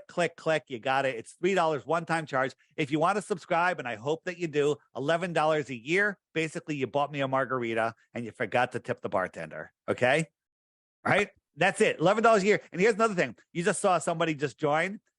If you recommend the app to somebody and they join, if they download the app, the $3 version, they use your referral code, you get a point. And if you get 11 points, guess what? You can trade them in for a year subscription. So if you're worried, like a lot of people say, well, I'm on my mom's account, I don't want to do, I'm like, just get 11 referrals and then you can cash them in and pay for the subscription. The subscription is really great because you can communicate with other people. Like a lot of people like, now I'm a flat earther. Half my friends think I'm crazy. My parents want to institutionalize me. What do? You know what you do? You find the other dots around you and you have intelligent conversations and literally your spirit lifts. Everything changes in your life. Everything changes. What difference does it make?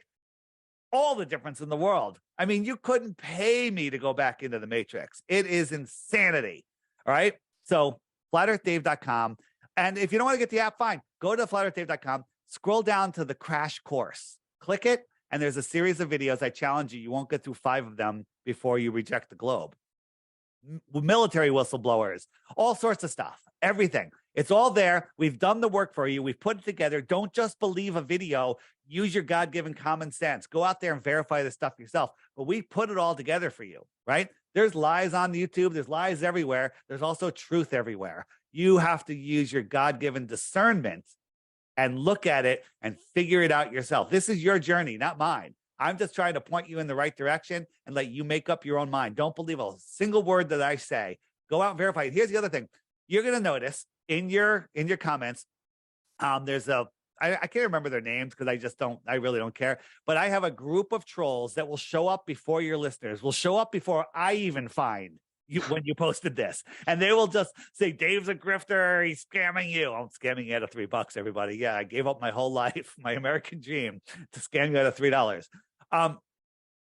But they have empty channels, zero content, and they will never offer a globe proof. They will just comment and they will try to blow up your entire section because it's actually very effective. If somebody's just looking at this the first time and they watch the video, they go into chat and they see all of these negative, horrible, nasty, bullshit comments, they leave. They you know what, I'm out, because their mind doesn't like, the ridicule, and all these guys have is snarky, nonsensical comments. Never once will they offer a globe proof. They will say, well, the southern stars, are going in the wrong direction. How does that work on your Flurf planet, right? Okay. Yeah, well, guess what? Frequently asked questions. And go to the Southern Star Rotations button. Watch those videos. Then you'll know. How things can work on this flat Earth. Yeah, I guess those bad comments work like a bad Amazon review. If you get a whole bunch of bad Amazon reviews, that product's probably not going to sell. I wanted to ask you, has there ever been a peer-reviewed scientific paper confirming flat Earth that you know of? Well, there's tons of documents, CIA documents, and FBI, and not FBI, but government documents that say, and airline manuals that say treat the Earth as a flat, non-rotating plane. To me, that's kind of peer reviewed when it's there. The Earth is a flat, non-rotating plane. All aerodynamics, of airplanes and landing and pilots, it says treat the Earth as a flat, non-rotating plane. To me, that sounds like it's not a spinning globe going 18 miles a second in 4 different directions at once. So that's, to me, is peer reviewed. But the problem is, peer reviewed is, hey, a bunch of people that believe candles are the only way to light the Earth, they want you to review your idea of an electric light bulb. Well, it's not going to happen. They're not going to review it. They're going to reject it because they're candle makers. Okay. So, on my channel, DITRH right here, DITRH, I have all short videos. Start with the short videos. But I have one that's not too long ago called Flat Earth is Peer Reviewed, or something like that, something peer reviewed. And it basically explains how peer review is how they keep you in the matrix, how they keep you gate kept. You mentioned in one of your more recent videos a book called 16 Emergency Landings Proving Flat Earth, and it's by Eddie Alenker. Yeah, that's a fantastic book. You can find it free online, a PDF version, or you can go to lulu.com, just click the button, the books button. It's fantastic. Oh, that's what I was going to show you. Do I have it here? I think I do. Real quick, and then we'll wrap it up. The emergency landings, Flight Pass, Southern Flight Pass, prove that the Earth is not a globe. But the Glober's argument is, you're not the airlines. They have to go there and change pilots and, change passengers and nonsense when they're trying to get from point A to point B, but they go to, 2 other points that are completely out of the way. But the emergency landings is when they have to emergency land, they land in some really funny places. So let me pull up 1 or 2 of those, and then we could end on that. So, this is what I want to show you. So did you watch the World Cup? Argentina won, right? People love it. So here's the World Cup. They went home. They went to Rome, and then they went to Buenos Aires. Why did they go that way? This is the globe. Well, on a flat Earth. World Cup, Rome, Buenos Aires. Now, they didn't have to pick up other passengers because it was only them. They had no business in Rome. Why did they go here? Doha, Rome, boom. Okay. That's pretty interesting. Okay. So here's one that this is where they told you they're going from LA to where are they going? From LA to the UK. And this is the Great Circle Route. Although the Great Circle Route is get a globe and pull a string from one place to the other. That's the Great Circle Route, right? But look at that Great Circle Route. It's a straight line on a flat Earth map. Look, right here, Newfoundland, Greenland, right here. Boom. Newfoundland, Greenland, straight line. It's a straight line. Why is it always a straight line on a flat Earth, right? Why is it always a straight line? So here. Well, I was going to say, I used to travel to Thailand. I went to Thailand 3 times, and we'd leave from New York. Yeah. And we'd stop in, I believe it was Anchorage, Alaska. Yeah. And then from Anchorage, Alaska, we go to Tokyo. And I was always saying to myself, why are we flying up? And then on a flat Earth map, it looks like more of a straight line. Yeah, absolutely. So here's an emergency landing. We got from New York to Hawaii, and there was an emergency, and they went like over 1,000 miles out of the way to Seattle, and they got there impossibly fast. What? How'd that happen? Well, look where Seattle is. New York, emergency, land. Bam. Look at another one. And again, there's 16, there's actually 18 of them now. There's another one. They went to Moscow. Moscow's right on the same line. Okay. How many times does this have to happen? Went from Dallas to Beijing. They went to Calgary, like 1,500 miles out of the way. Why didn't they land in Dallas? Because Calgary is right here on the same track, right? There's a whole bunch of one, but this is a recent one, which I love. I hate it, but I love it. Hong Kong, they're going to the UK, 12-hour flight, and 4 hours into the flight, the mother traveling with her small children and husband dies suddenly in her seat. Who knows why? Okay. Dead. Well, you're the pilot. You can land here. There's 50 friggin' airports you could land at. They didn't land for 8 hours. So could you imagine being a 7-year-old kid sitting next to your dead mom for 8 hours?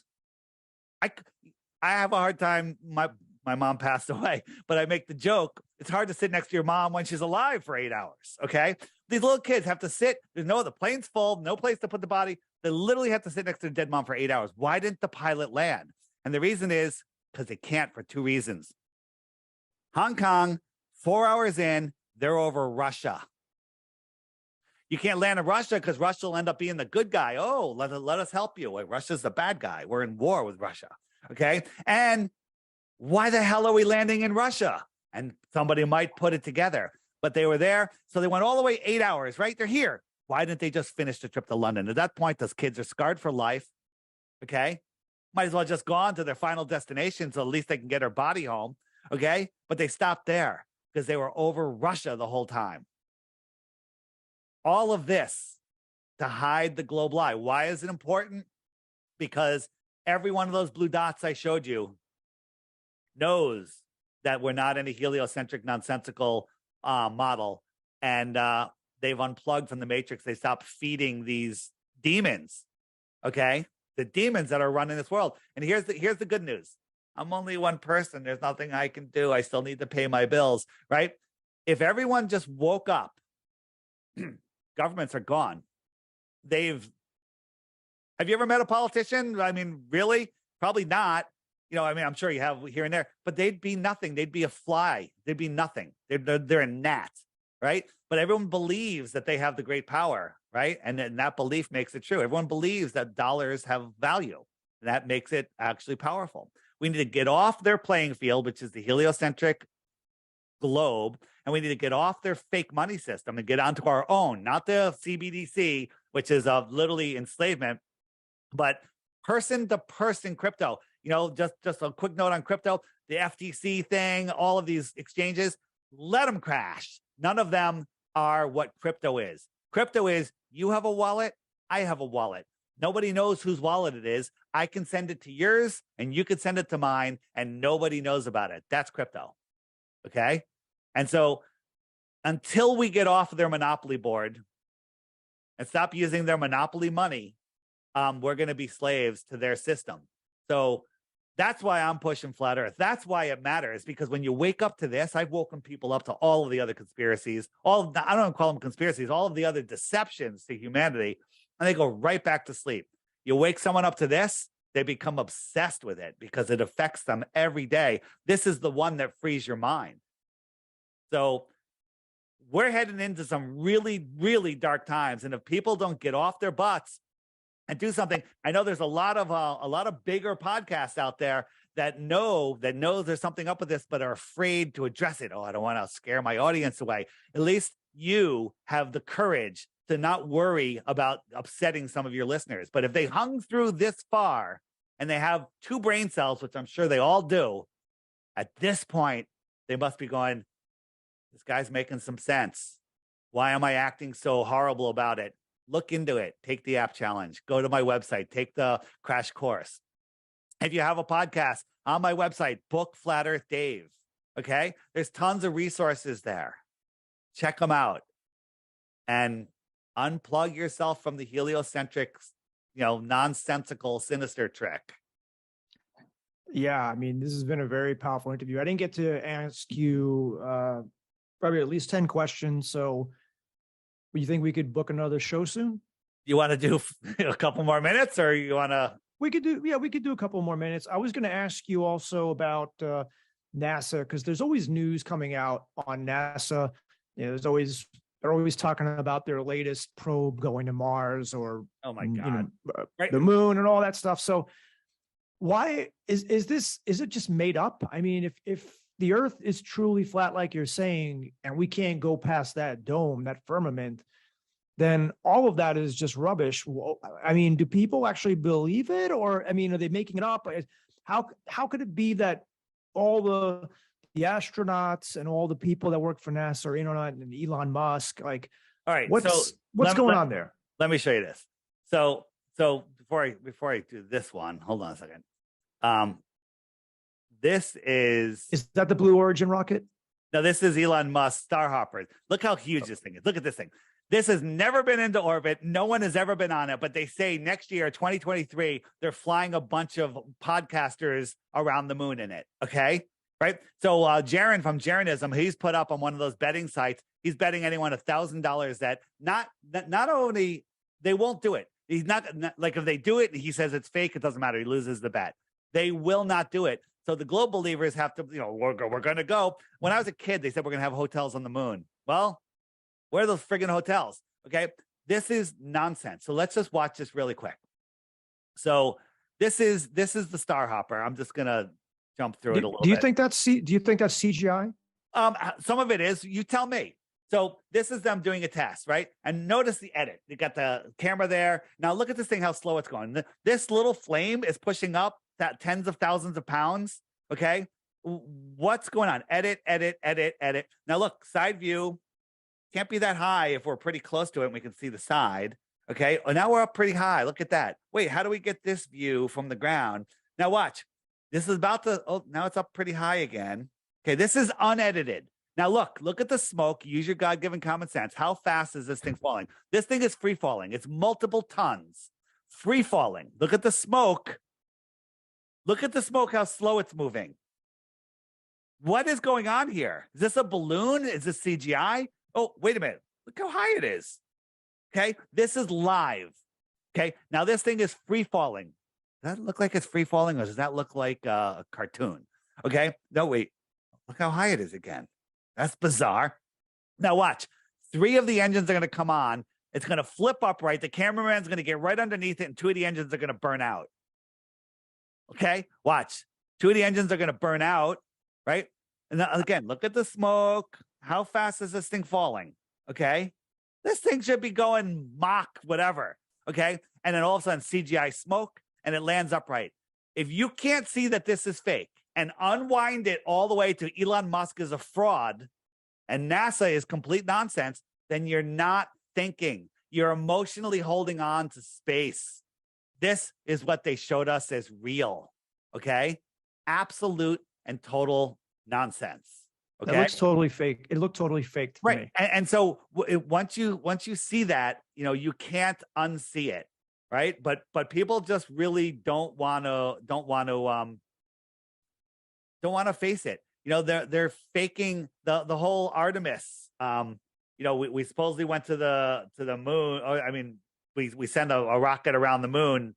Artemis, it's absolute nothing. Hold on. Is this the video? Oh yeah. This is from Artemis the other day. They're how far on the other side of the moon are they? And because they're supposed to just go around the moon, and then they see the Earth do this. I could do this, right? I'm not even good at Photoshop, right?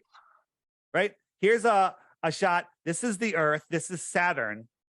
And they're like, oh, so cool. And then all of a sudden, what happened to Artemis? And the Globers are like, well, it's in the shadow. How did a shadow come in one frame? What happened? Oh, they changed the exposure. Okay. And it blacked out. No, that's because they're on another layer. Right. Then they show us this. Right. This is from a year or so ago. Interesting. Got the moon. Sun's behind the camera. Why isn't the moon lit? I don't know. Earth is lit. Why isn't the moon lit? Okay. And now they're showing it. Well, why is the Earth so small? This is Artemis, right? Where's that camera on Artemis anyway? It's bizarre, right? And then if you look at the speeds, right? The ISS is traveling at 17,500 miles an hour. All right. Artemis, to get to the moon, is only traveling at 1,239 miles an hour. Apollo was going 3,300 miles an hour, right? Apollo got there in less time than Artemis, right? What is going on, right? Then the Japanese go up there and they show us this stupid picture. This is Artemis in 2022 from a couple hundred miles from the moon, supposedly. I could see the moon with my naked eye from 250,000 miles away with more detail than we're seeing from there. Why aren't people screaming, what is going on? You know, why aren't we getting, why are we putting up for that absolute and total nonsense, right? 2015, 2022. They can't even get their perspective right, right? Absolutely not, right? Artemis, 6 days to the moon. Apollo, 3 days to the moon. It's the same stupid trick, except they have a little fatter tower. It's the same stupid rocket looking. Everything. They have, and by the way, there's all different ways they fake it. Sometimes they don't launch anything. Sometimes when people are watching, this is a helium, literally a helium balloon with a light show on the bottom. And we actually have a pretty good breakdown of how they fake it. And it's absolutely amazing, right? A lot of people say, you know, Artemis took off and it missed the moon. Well, it's supposedly going to around the Earth and slingshot to the moon, but it's absolute and total nonsense, right? We can't see the curve. The Earth is too big to see the curve, but we can watch a rocket ship curve over the Earth. Why do they all make that parabolic move instead of going straight up? Well, they say because it's getting faster speed going around the Earth before it slingshots, because they call it the gravity slingshot, which is nonsense, right? They say the rocket's going to take off. It's going to go around the Earth. It's going to go to the moon, go around the moon, and then it's going to eject some mass and go back to Earth. Okay. But meanwhile, the Earth is traveling at all these different speeds. Baloney. Here's something, though. Check this out. This is from NASA. They're showing us, you know, you'll read all like, oh, this is what's all the crazy that's going to happen. But if we zoom in on this, what do we got here? We got a flat Earth map. That's exactly, they literally didn't even turn it. Why are they using a flat Earth map? Are they have a whistleblower, or do they have somebody just poking us?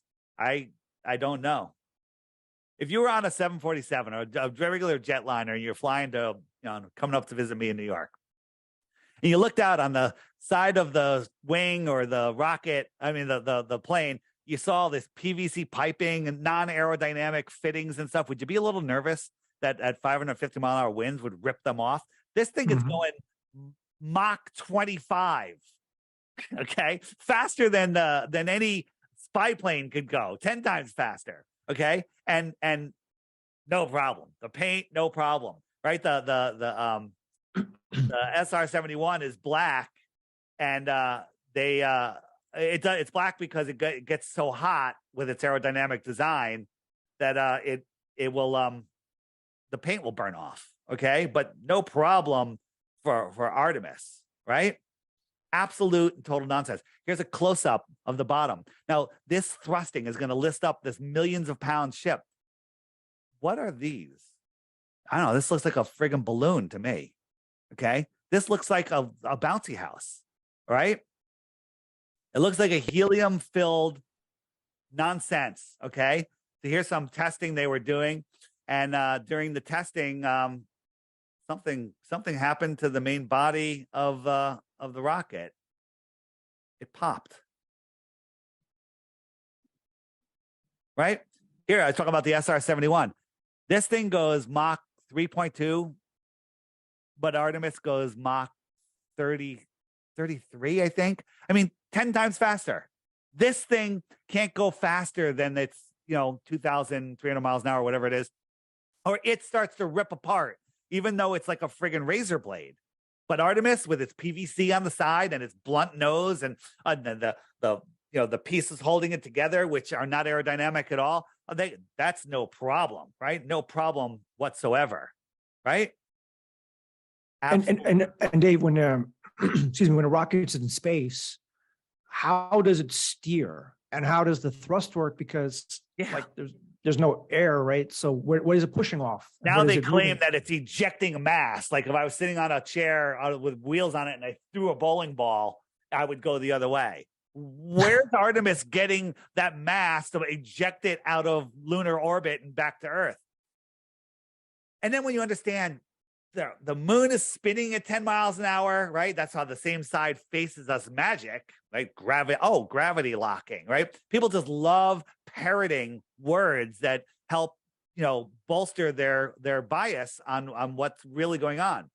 Again, there is so much on the app, on the frequently asked questions page. There is the, what about NASA? Are they the only space agency? And all the other space agencies, endless stuff. I'll show you a couple quick things, right? You've heard of bubbles in space, right? When they're doing spacewalks, there's like all these bubbles. It might be a little hard to see here, but there's bubbles. It's because they're practicing in a swimming pool. Okay, they're practicing in a swimming pool. Here on the ISS, he's flipping something around, and watch what happens. Oh, for one frame, he disappeared. Now, their normal excuse is, cosmic rays, caused an anomaly. No, this is layers. Excuse me. This is layers, right? Look at this. This is all you need to know they're faking space. This one video, 5-second video is all you need to defund NASA. You know what NASA gets every day? $80 million a day. $80 million a day. Okay? Right? Here is what this is back. Remember the space shuttle? This is another ship coming to dock or something with the International Space Station. Look at this. Look at this. This is a Airfix model. Look at this. This is the shuttle. Right? Where's the shuttle? Here's the shuttle right here. The dock shuttle. I think this was the Soyuz coming up or something. Right? If you can't see that this is a stupid model with a tilted, nonsense, right? I can't help you. People are like, well, honestly, it doesn't look real. Well, thank you. And people are like, well, what about when they flip things around? This is the Big Bang Theory. He's on the space station, right? He's floating around, and look, he's gonna put a pen in the air. Oh, look, does that mean he filmed it in space? Look, this is the same trickery that they do on the space station. The same nonsense, right? This guy floating by, always a guy floating by, right? This is the space station. It's the same nonsense. Same absolute and total nonsense. Right? One more thing.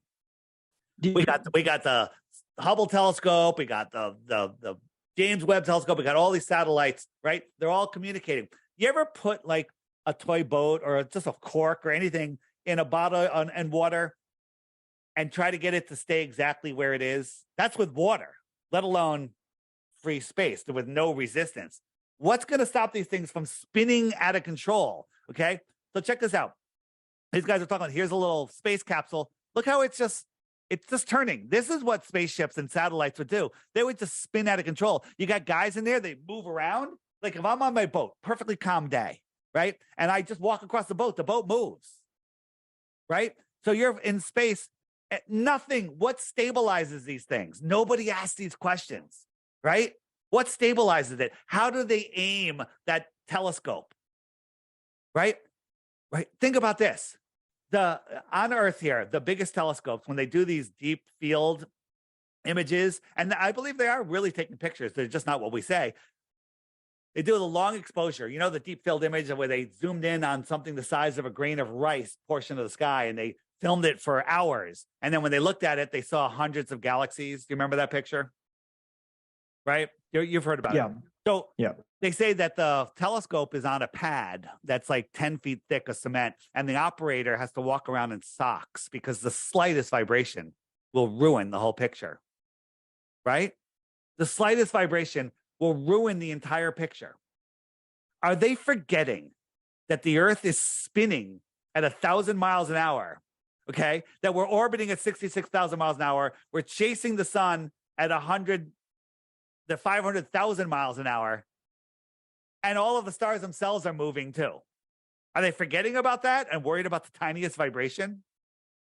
And the Hubble telescope is mirroring all those motions, and it's falling around the Earth at 20,000 miles an hour. The Earth is moving at like 18 miles a second. A big ball, a rock surrounded by water, surrounded by air. The other thing that gets me about flat Earth is the argument that, let's say you have the sun in the middle, and let's say this is Earth. Okay. So when you're looking out at the stars, let's say this is the summer solstice, when you're looking at a star system over here.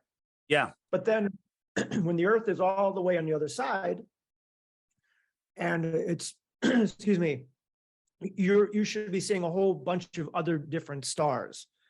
And, you know, at the 180 degrees or 180 days difference. 100%. And you are on the other side of the sun, looking in the opposite direction of the sun, and we see the same stars. Yeah.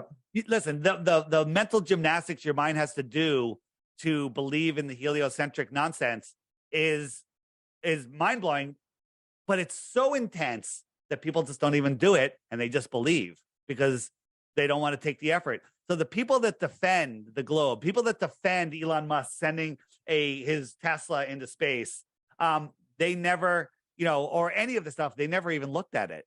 They never even watched it, because if they did and they had an ounce of discernment, they'd be like, hey, wait a minute. But then they're like, wait a minute, I can't have everyone lying. The lie's so big, they can't even keep a blowjob a secret. Okay.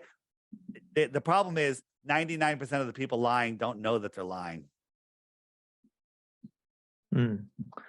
Well, this has been truly another incredible interview. I'm sure there's going to be a lot of infighting in the comments section. The trolls will be there, that you said. Oh my God, they're just amazing. If you want to ban them, feel free, but I don't tell people what to do.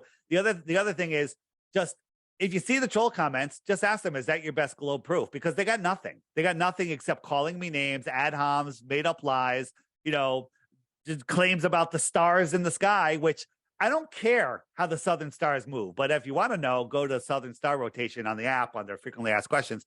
And there's a lot of different explanations. But the thing is, until you can tell me what those stars are and how far away they are, I don't care what motions they're making. Okay? I don't care what motions they're making. Watch the Southern Star Rotations. I can show you in my living room how I can move something to the right and it actually goes to the left. Okay? I can show you how something spins clockwise, but someone across the room sees it spinning counterclockwise. I can show you how the smiley face on my ceiling looks like a sad face from the other side of the room. Okay? I can show you a million things that are so simple, but you've been brainwashed not to see them. Well, yeah, this is a powerful interview, Dave. I mean, you brought some new evidence that I haven't heard before. I especially like the one about the stars, because for anybody that was able to follow along with that, which it was clear, you would really see that what Dave said made sense. There's no way that we should be seeing starlight. This is called the More Resources button. It's the web button. You click that. Got tons of stuff here. Stuff you can do your own experiments, hit the Earth curve calculator, lots of other great resources. But right here are my interviews. Your interview, when it goes, will be here. But if you click that, tons of other interviews. Start watching those interviews. Go to my YouTube channel, DITRH, if you don't have time. Just watch the short videos there. Right here, this is Caleb and this is Derek, the two most amazing young TikTokers out there, all flat Earth. Mind-blowing stuff. Subscribe to their podcast. It is mind-blowing. Like, they're so well. I wish I was as well-spoken as these two 25-year-olds, right? One of them, he's 25. I'm not sure how old Derek is. Amazing. Check out those channels. Follow them, because a lot of people, people say, oh, TikTok, it's making people have short attention span. Well, you know what? We already have a short attention span. And so you need something like TikTok to get their attention. When I first started, I wouldn't watch a 1 minute video. Then it's like, I'll watch a 5-minute video. All right, I'll watch a 10-minute video. Now I'm like, bring that 5-hour video on. That was awesome. Okay. And yeah, I saw you made a 5-hour video a couple months ago. No, it wasn't me. You're talking about the Iwaranon one. It's on the app. If you go to, I saw it on your website. Excuse me, your YouTube channel. Oh, maybe on the Flat Earth podcast one, I put a lot of mirrors up there. So yeah, there's some amazing stuff. Down here somewhere. I wanted to also ask you, are you ever in contact with Eric Dubay? No, he doesn't like me. He doesn't. Why No. not? Because I am a Jewish shill. Yeah, everyone in Flat Earth is a shill, according to Eric Dubay. Eric Dubay puts out some fantastic work. He was the leader in Flat Earth in 2014, 2015. Okay. But for some reason, he just went ape crazy on everybody else. I've never spoken to the guy, and I don't pay any attention to him. Although I do often feature some of his videos on the app because they're excellent, some of them. But then he goes off on tangents that, just don't interest me. So I don't really give him much attention. I've emailed him probably 3 or 4 times over the last year and a half, but he's said he's always not giving interviews or he's busy. So yeah, well, that what, everyone has the right to their own life, do whatever they want. That's fine as long as you don't interfere with other people. I have no problem with all of the great stuff Eric puts out and what he chooses to do with his life. But when he attacks people like myself, saying that I'm a free Masonic shill and Jewish control, what I don't even understand. I was like, well, he calls other people names. I could say, well, I think he's wrong. For me, I know he's wrong. So I don't really give it much attention. Again, negative things don't interest me. What about Dave Murphy? Allegedly, Dave, do you ever? Dave Murphy is fantastic. He has a real view of how what the Bible really means and stuff. And it's always fascinating. I don't know if I 100% agree with everything he says, but I'm always interested. I consider him a good friend and a valuable researcher. Have you done a show with him recently? I've done plenty of shows with him. I think I did one not too long ago with him. Oh, he was on we had the Mount Meru True Earth Summit, True Earth Mount Meru Summit, which was an online course, an online summit, which was phenomenal. We just did that a month or so ago. We had some great speakers on there, and they're doing it again in late March. You'll hear about it. It'll be shown on the app, and I highly recommend people come to that. It's a 2-day amazing presentation put on by Jaron and Austin Whitsitt. Are there any Flat Earth conventions that people can go to? Yeah, there was one in October in South Carolina. It was the 5th one, the Flattoberfest, put on by Karen B. And it was phenomenal. We went down or out, whatever you want to say. And there was, I don't know, 400, 600 people there, something like that. Phenomenal. There's lots of people like on the app. If you go to the friend finder and then you click the messaging, you have all of these groups, right? So you can join a group, like East Coast. There's one that says East Coast. I'm in a group called, what is it called? East Coast Flat Earth, right? So interesting. You find people that way. You can also on the app, if you hit this button right here, okay, that is your radius. I have mine set for 50 kilometers and I have 489 people within 50 kilometers. I could literally say, hey, I'm having a meetup at the park or at Joe's Bar and Grill Saturday, 4 p.m. Come one, come all. I just sent a message personally to all of these people they're all interested. And my fear is that more than half of them will show up. Okay. Then now you started stuff. So people are doing that. There's stuff all the time. But the next big one I know is going to be probably not until October next year. But it might be out west. They're still looking for a venue out west instead of South Carolina. That's a really cool feature. And have you done any shows with Eddie Bravo recently? Eddie Bravo was on the summit with us. We were on a Q&A together. I speak with him all the time. He is going to be in The Next Level. I don't know if you've seen the movie, the Level, and then The Next Level, and then this Earth Day, which is April this year. What is the name? What he has? I don't know the name, but it's called I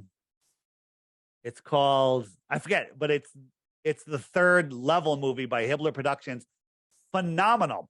Go to flatearthdave.com, scroll down to The Next Level, get a high def copy. I think it's $5, and watch it. And not just because I'm in it, but it's a fantastic movie, a great way to wake up your friends. I have a lot of normie friends that don't judge. And they're like, flat earth, I don't know. And, I feed them little bits and bits. And then we were at their house. They have a nice big, big movie television screen. I was like, hey, they're like, let's watch your movie. And so we put the movie on, silence through the whole thing. At the end, the lights come on. They looked at me and they go, we're in.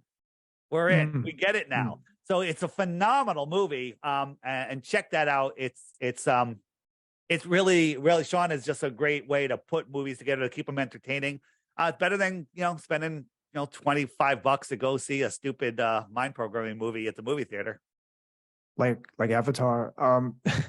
What about this summit you said? Where can people see that summit online? Oh, so if you go to TEMMS, stands for True Earth Mount Meru Summit.live, TEMMS.live. You can do an after viewing of it. I think it's $20 and you get the whole thing.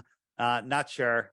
But the next one coming up, it's such a great event to be live at because you can be in the chat. We have VIP where people are on the Zoom. They could ask questions. And we had David Avocado Wolf. We had Dave Murphy was there. David Wolf is a flat earther? Matter of fact, big time. Dave is one of the guys that got me into flat earth years ago. I'm actually going to be on David Wolf's podcast. When is that? Coming up, I think on the 10th of next month, we're recording. Do you think he would come on my show? I don't know. Maybe. Okay. Maybe.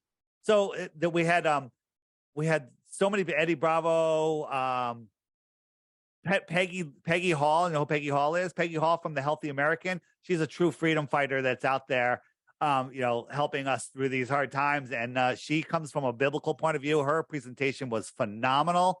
We had Amanda Vollmer on there.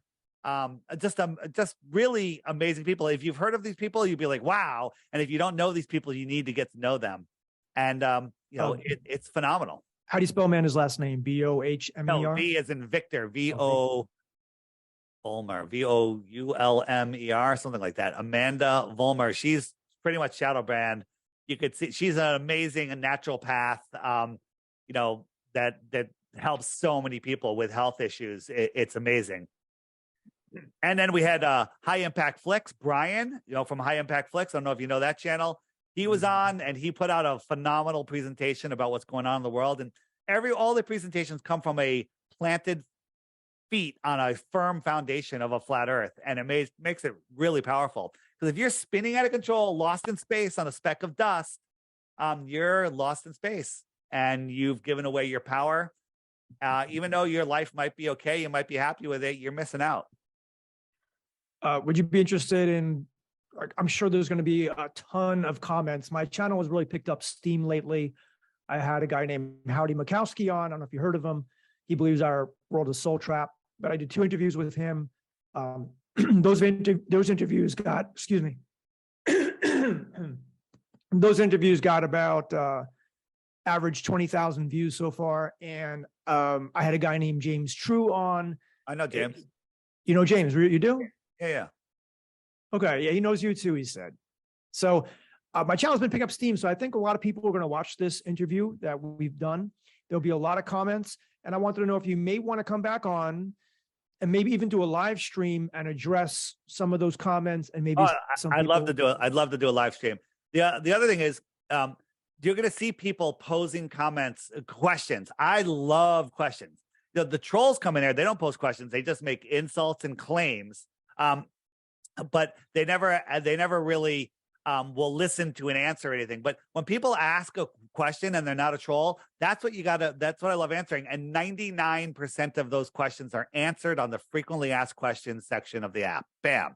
They're there. The answers are there. You just have to take the time. People, they work, they come home, they're tired, they watch TV, they drink, they watch movies, they go watch sports, they relax over the weekend, and rinse and repeat. Okay. People don't have time to research, right? But the last few years, a lot of people had a lot of time and a lot of people started researching. A lot of people started looking. Back when I became a flat earther, YouTube just kept sending me more and more stuff. Now, if you Google flat earth, you're going to get all nonsense. You're going to get my video, my interview. The one of the top hits will be me being going Debunked. up Professor Dave. Yeah. Right? Who's not a professor. He's a failed musician. But there's a video that's put out by an independent channel called Mind Shock that actually went over it, literally broke it down in like 3.5 hours or whatever it is. And they broke it down for logical fallacies, and they had a logical fallacy counter and an ad hom counter. And spoiler alert, Dave got like 290 points versus my like 15, where basically I kept telling him stop being a dick. But if a weak mind watches it, well, he's Professor Dave. Well, guess what? I'm Flat Earth Professor Dave. Okay, I'm Professor Flat Earth Dave. Right? I'm as much of a professor as he is. Right? I'm probably even more if you really look at knowledge. But a weak-minded person will watch it and go, "Oh, Flat Earth is stupid," and that's exactly what it is. It's literally scaring you. Shaming you into like, "Oh, I'm not touching that." This guy's a professor, and he rolled his eyes, he made a face, and he called me a name. I don't want that attached to me. So again, if you want to know, if you really want to know, go into here, hit the web button, and then right down here, debunking the debunkers. Click that button, and up comes a playlist with all the debunking videos. But right here is the Flat Earth Dave humiliates Professor Dave breakdown. And anybody that thinks that the Professor Dave got anything over on me, just watch that video. Independent, guy doing it, and then tell me what you think. Okay, I just have one thing to say and one question, and then we could end this interview. Go. Because it's going on pretty long. I'm probably going to break this up into 2 interviews, so long, but I wanted to say, can you put a good word in for me with Eddie Bravo? I will. I don't know if he's doing many interviews, but I'll when this comes up, I'll send it to him. He watches the stuff I send him, and I'll say this guy's interested in interviewing you.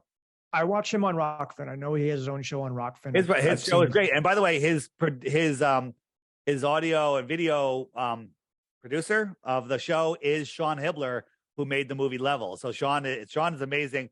Again, if you're unsure, so check this out. If you want to watch the original Level, hit the web button, scroll down to Flat Earth movie, FE movies, full length movies. Hit that. Up comes a playlist, mind blowing, right? And right in there is Level. Check that out, and it's those movies alone. Again, the problem is getting somebody to watch something that they don't believe in is hard. But once they do, then they can see. So really quickly, are you looking into things other than the Flat Earth? I know you like mud floods and Tartaria, but I mean, is there anything else that you're looking into recently? I'm looking into reality. It all started out with what is money, and the truth is, our world was. We're not at the pinnacle of civilization. We're in the middle of the movie Idiocracy right now. And they don't want us to know that. There's all sorts of stuff. People say, well, I think the world is a simulation. You know what? I think the world is a simulation too. I think we live in a realm inside a toroidal field in a physical simulation that is real for us. Okay. What does that mean? Not 100% sure, but this is where we are having this experience. And I believe that the controllers of this world know exactly how this place works, and they've trapped our souls.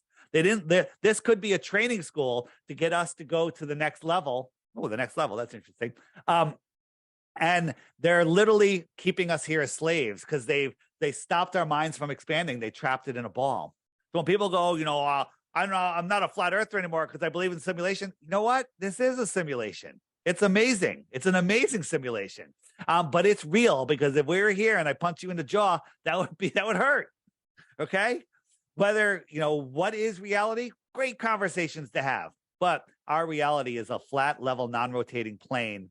And once you understand your position in it, take your power back.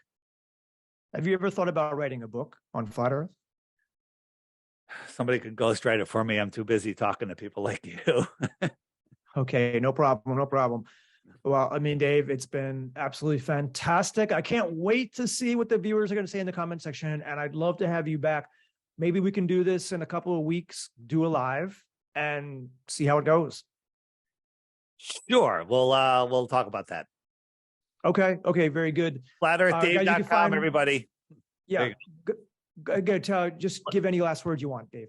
Easiest way to remember, flatearthdave.com. It actually brings you to theflatearthpodcast.com, but people for some reason forget that. Flatearthdave.com. Go there, book Dave for a show, check out the crash course, get the app, of course, become a subscriber, $11 a year, but you don't have to. $11 a year, and it's a no-brainer, right? Refer some friends, make some new friends. You know, when you become a flat earther, you might lose some people in your life that aren't ready for it, but that's okay. Don't be upset with them. That's their journey. Eventually, they're going to come around. This is going to hit mainstream if the world doesn't, flip the table over first. And you're going to be ahead of the gang. There's a lot of people, there's a lot of famous people that know. Kelsey Grammer, he knows, right? Amy Irving, he knows. Kyrie Irving, he knows. Shaq, he knows. But they want the sports guys walk it back because they lose millions and millions of dollars, right? Maybe Kanye will come out next and say it, right? They know. These people know, right? Well, how come everyone's keeping the secret? There's secrets, People just a lot of people aren't ready for secrets, are ready to know the truth.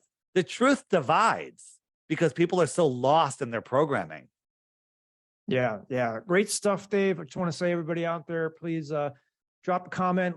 Let me know if you agree with Dave, if you disagree with Dave, or let me know some of the better points that Dave made, or if you disagree with some of his points, leave a question so we can address them next time.